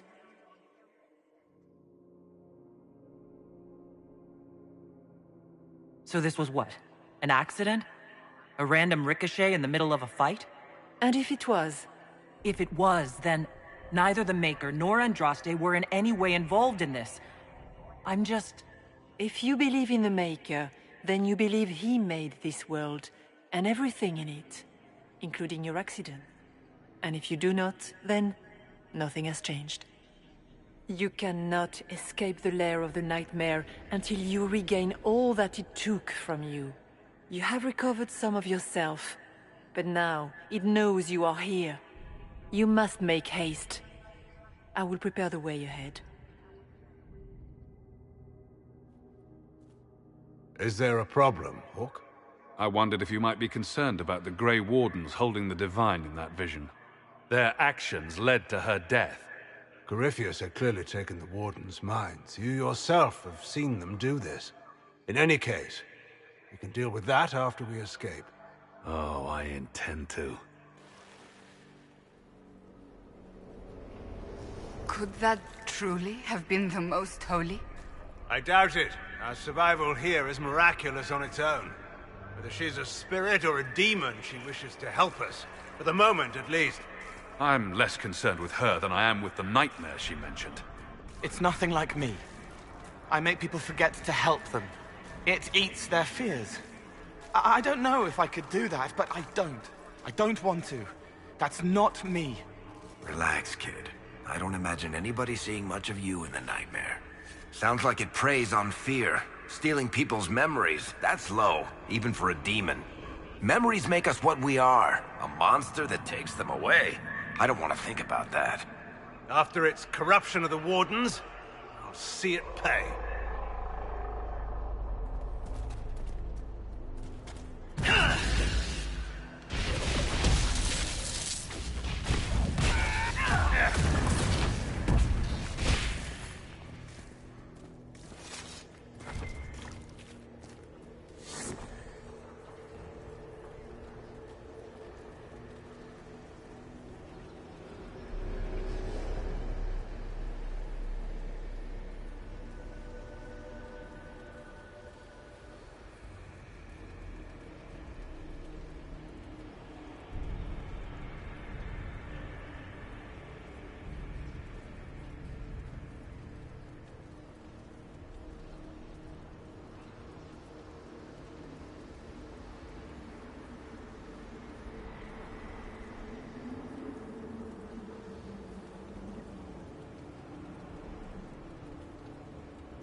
we have a visitor. Some silly little girl comes to steal the fear I kindly lifted from her shoulders. You should have thanked me and left your fear where it lay, forgotten. You think that pain will make you stronger. What fool filled your mind with such drivel? The only one who grows stronger from your fears is me. But you are a guest here in my home, so by all means let me return what you have forgotten.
What are those things?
What is that?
Perhaps I should be afraid, facing the most powerful members of the Inquisition.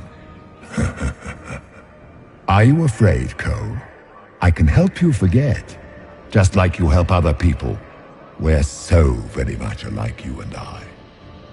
No.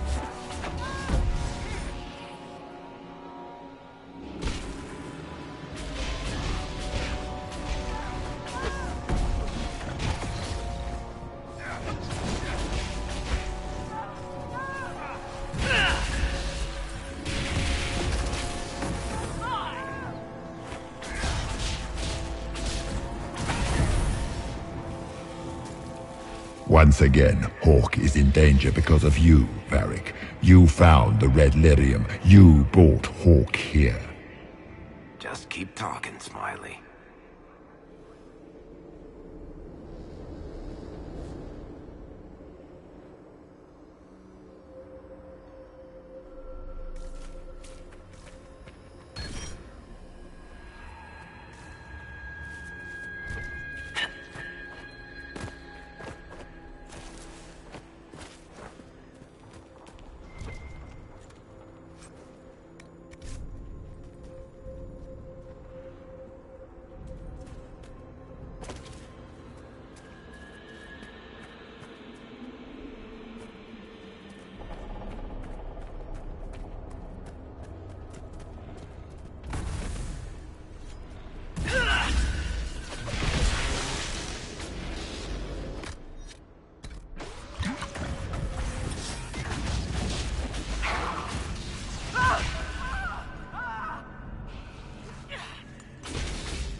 Your Inquisitor is a fraud, Cassandra.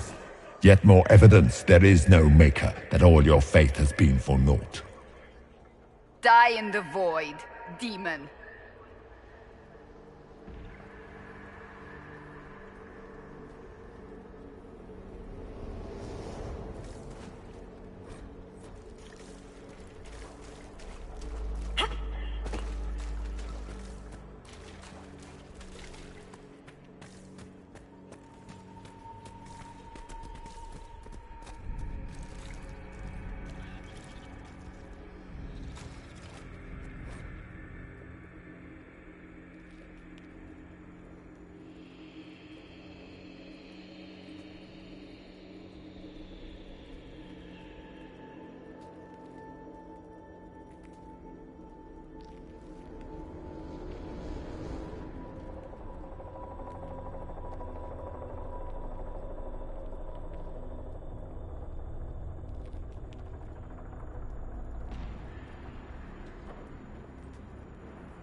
Did you think you mattered, Hawk? Did you think anything you ever did mattered? You couldn't even save your city. How could you expect to strike down a god? Fenris is going to die just like your family, and everyone you ever cared about. Well, that's going to grow tiresome quickly.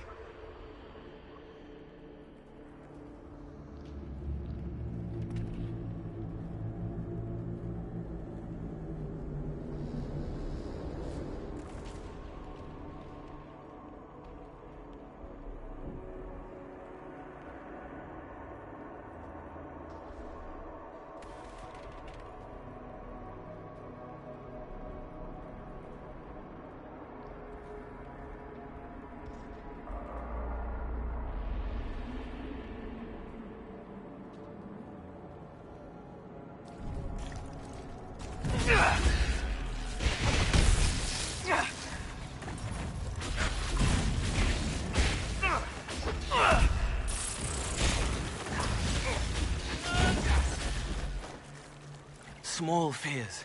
Too small to shape the Fade themselves. Clinging to the nightmare. Feeding on the bits it leaves behind. And of course, they look like giant spiders. Spiders? I see maggots crawling in filth. They want your fear. Look how you feel. Wonderful.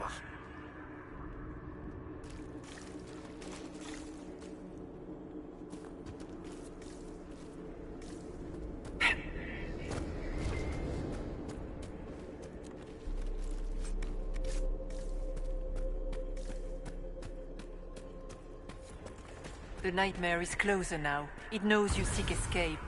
With each moment, it grows stronger. There is not much time, Inquisitor.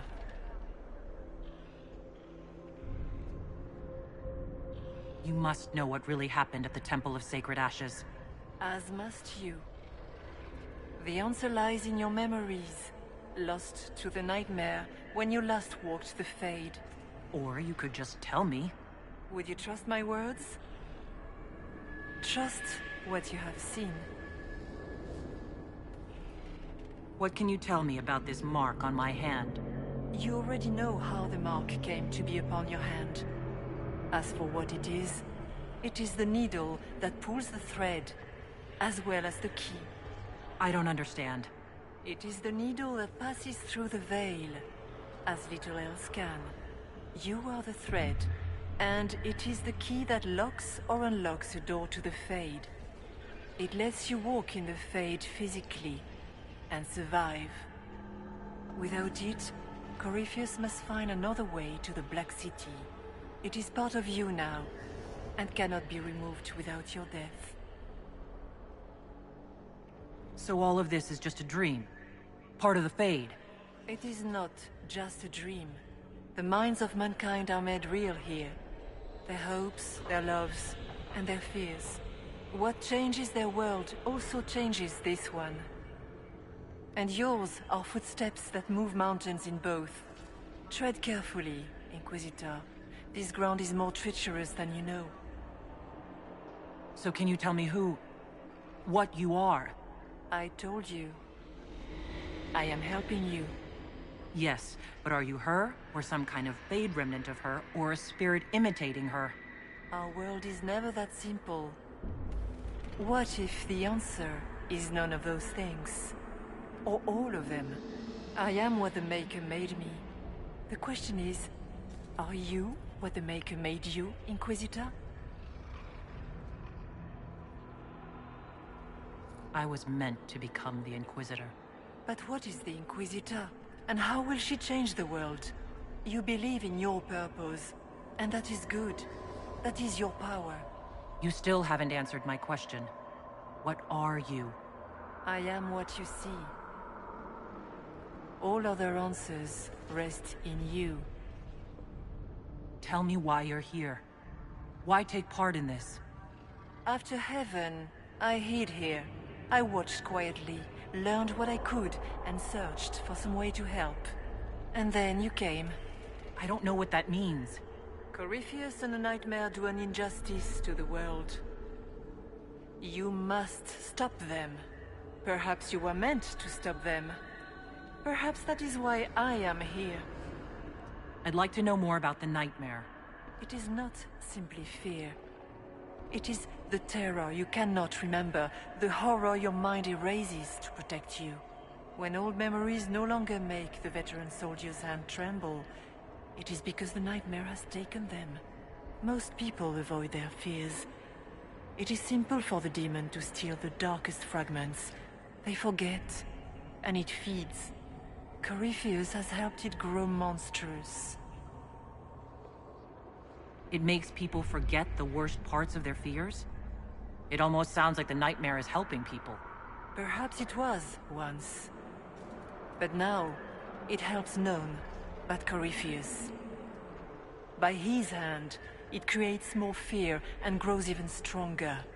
In any case, robbing people of their fears is never a kindness.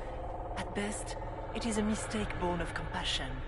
Without fear and pain and failure, we cannot learn. We cannot grow. As you cannot grow until you recover all that was taken from you.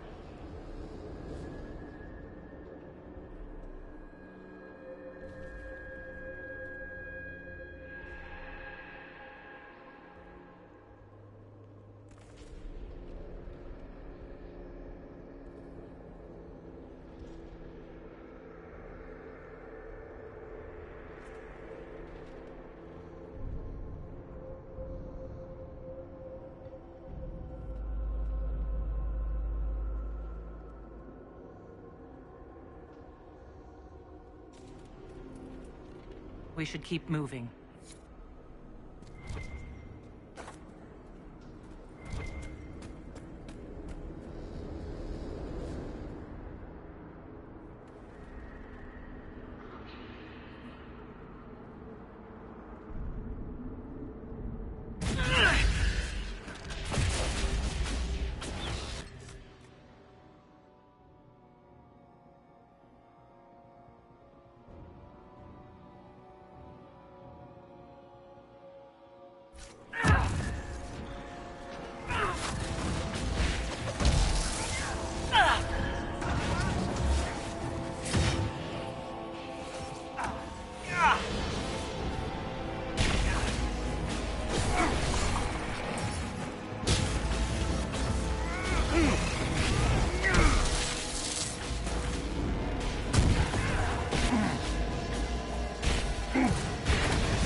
Go!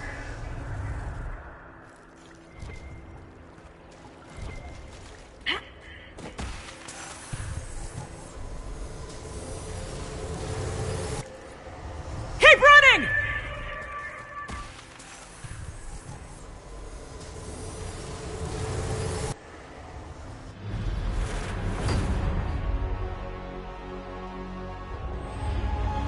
This is the breach back in Haven. That's how I escaped.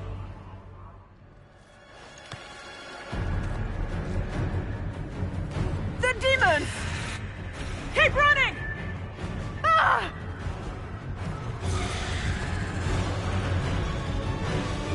Go!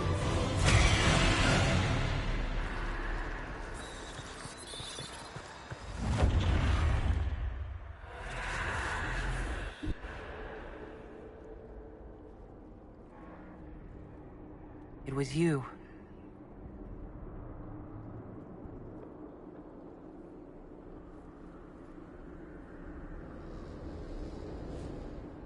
They thought it was Andraste sending me from the Fade, but it was the Divine behind me. And then she died.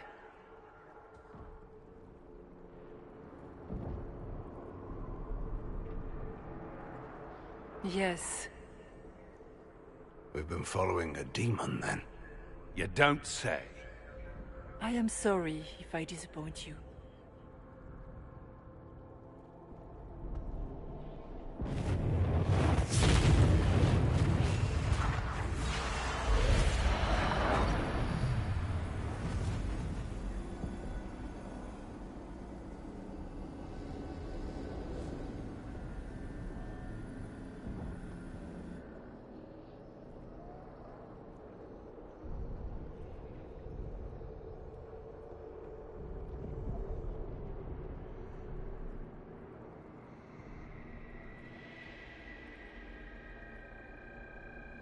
The only thing that's important right now is getting out of the Fade.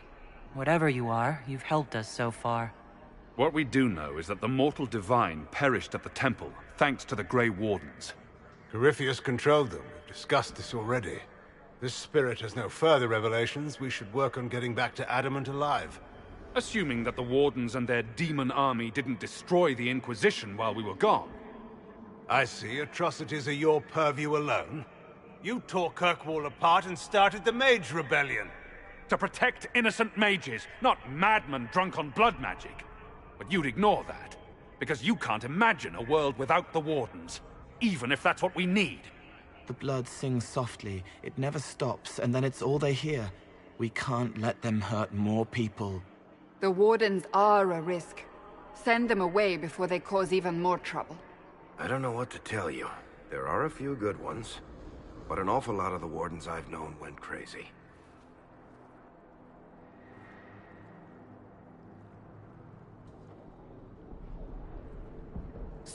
We can argue once we've escaped from the giant fear demon.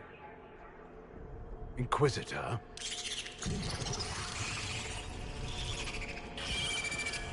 The nightmare has found us. Form up! I'm with you.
Cairn Logan McTeer, the brilliant commander. Pity the one time you tried to rule, you failed so miserably. You had to be beaten, humiliated, lest you destroy your own country. You even doomed the Wardens by bringing the Inquisitor down on them. You destroy everything you touch. Is that all you've got? It's nothing I've not said to myself.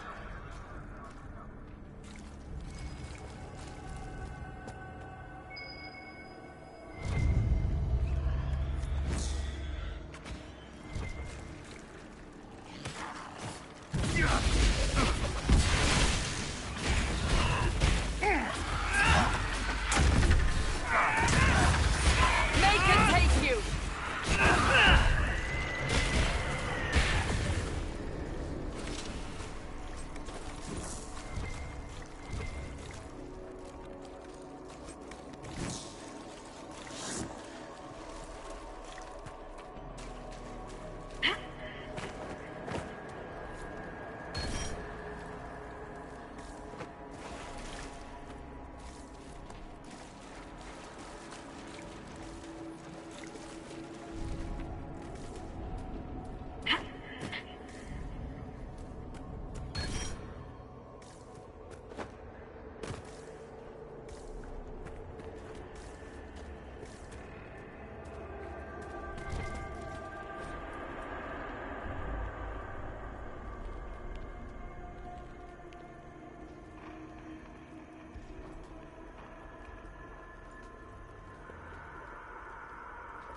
Do you think you can fight me?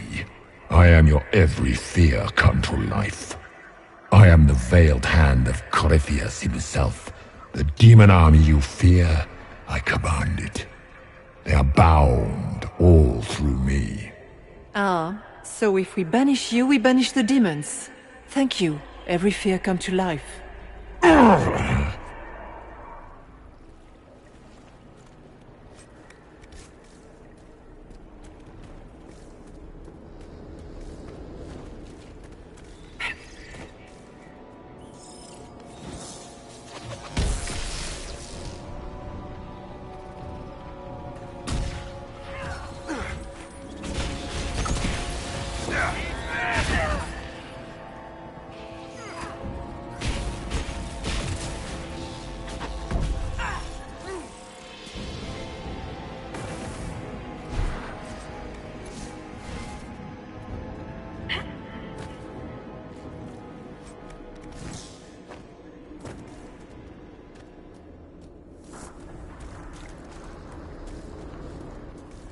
They still remember when they were higher, before it woke up and everything fell.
It's hard to trust my footing in this place.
You must get through the rift, Inquisitor. Get through, and then slam it closed with all your strength.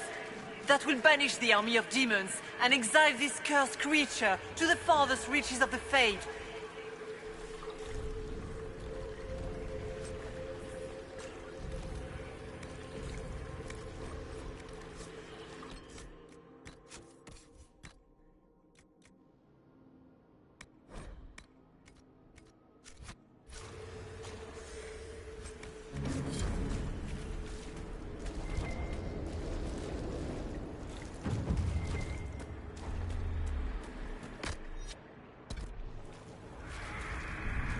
The rift! We're almost there. Great, Hawk. Why not just dare the old gods to try and stop you?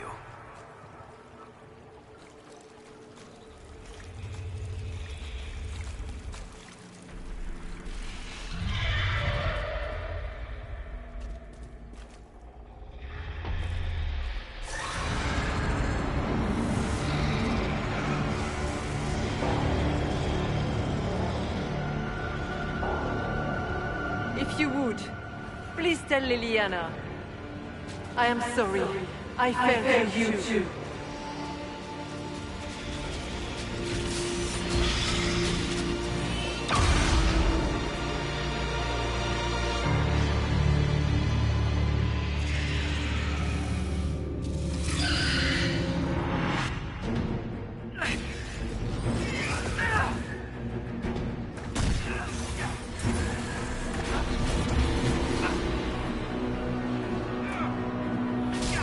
You cannot stand against me.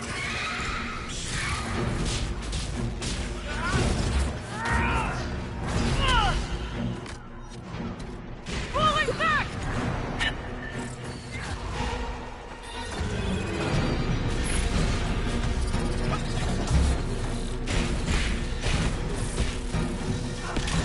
For the warden!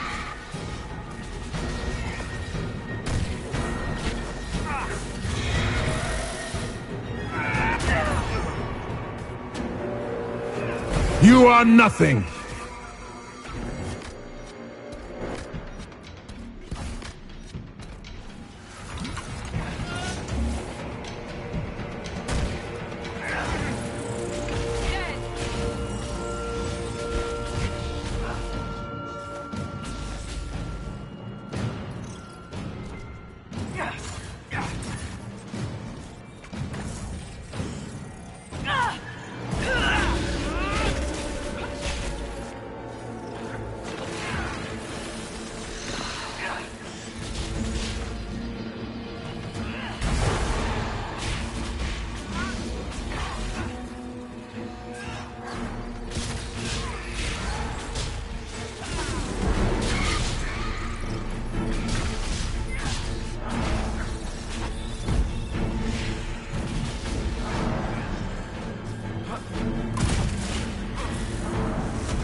You will die in agony.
I grow fat on your fear.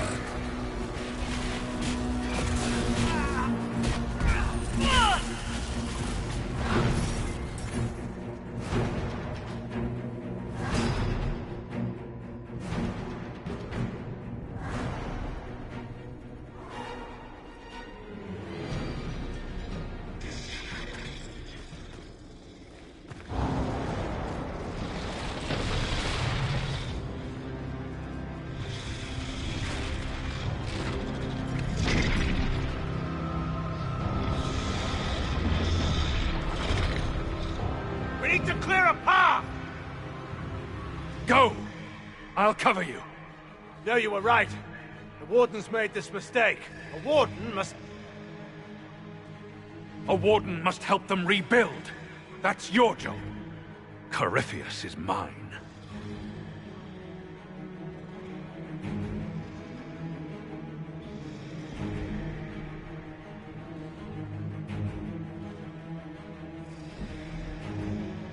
Loghain. Fight well. You will not die while I draw breath. For the Warden!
She was right. Without the nightmare to control them, the mages are free, and Corypheus loses his demon army. Though as far as they're all concerned, the Inquisitor broke the spell with the blessing of the Maker.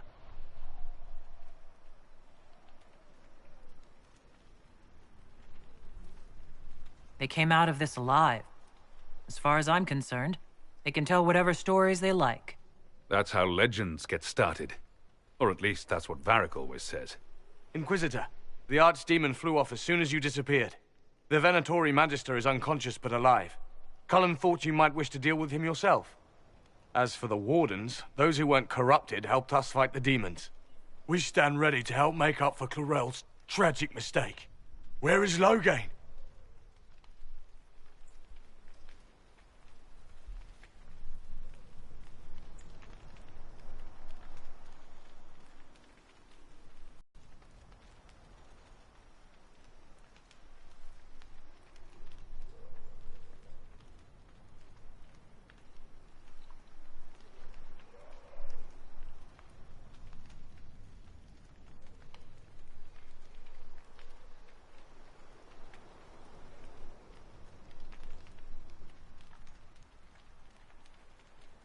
Warden Loghain died, striking a blow against a servant of the Blight.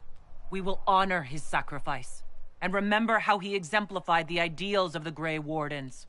Even as Corypheus and his servants tried to destroy you all from within. Inquisitor, we have no one left of any significant rank. What do we do now?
You stay and do whatever you can to help.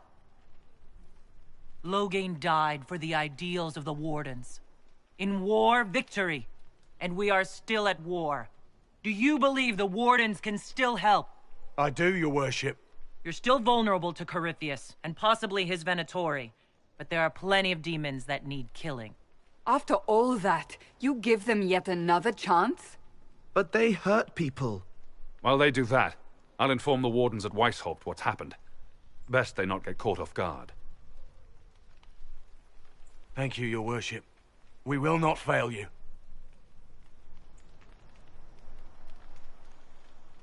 Good luck with your Inquisition.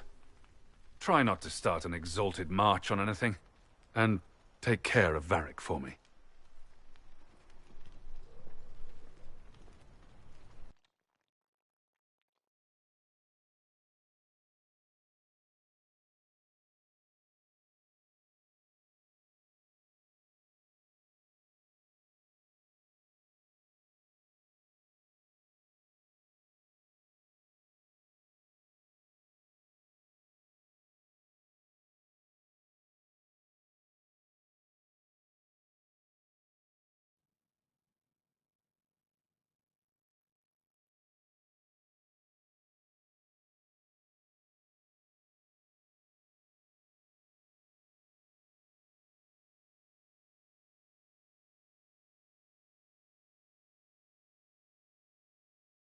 Hawk sent me one final report.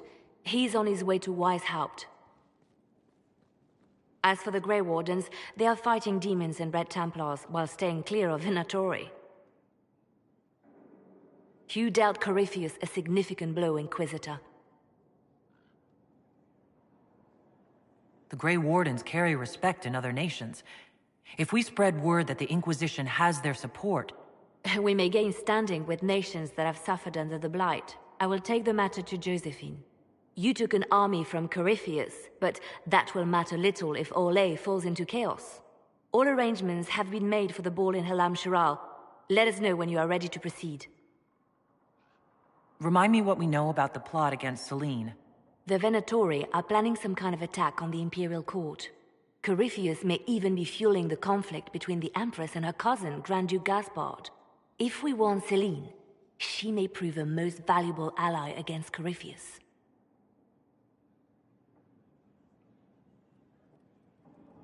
Where can I find the Empress?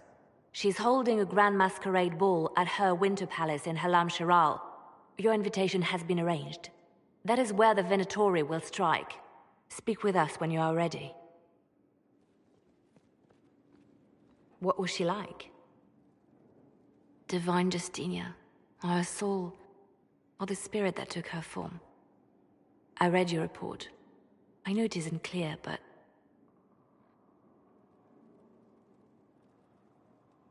She seemed calm, serene even, and she guided us the whole way through. That does sound like her. She did ask me to tell you something, though. She said, "I'm sorry. I failed you too." Oh. I should finish this before it slips my mind. Perhaps later we might discuss the matter further. Thank you.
Recruit, I await the completion of the first of your orders. Only then can you learn to command.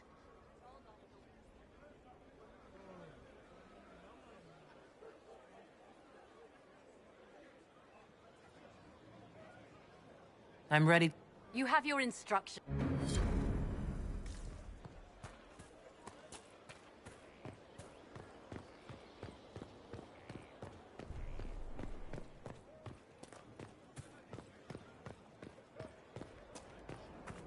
You got your wish, sort of. Right. Great.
Consider it done.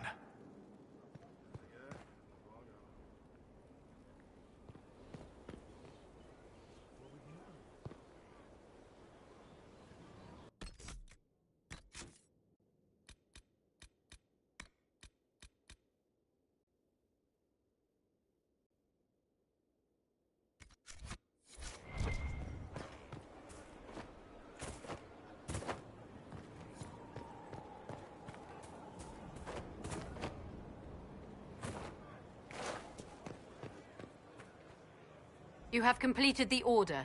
Learned something of my way. A small step. Now you must choose to commit to the role, to the burden of command. Are you willing? I'm ready to listen and learn, Commander. Then you are a recruit no more. All will see your rightful place. Come, the battlefield awaits. Knight Enchanter.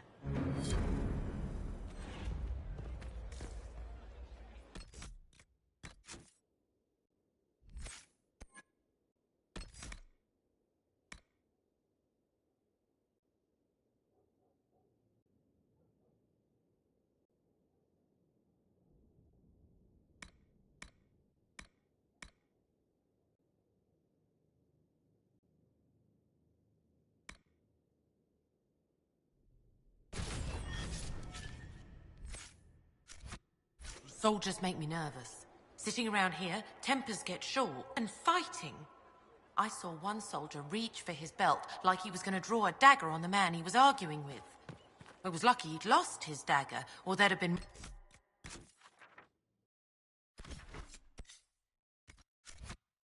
more than a bloody nose.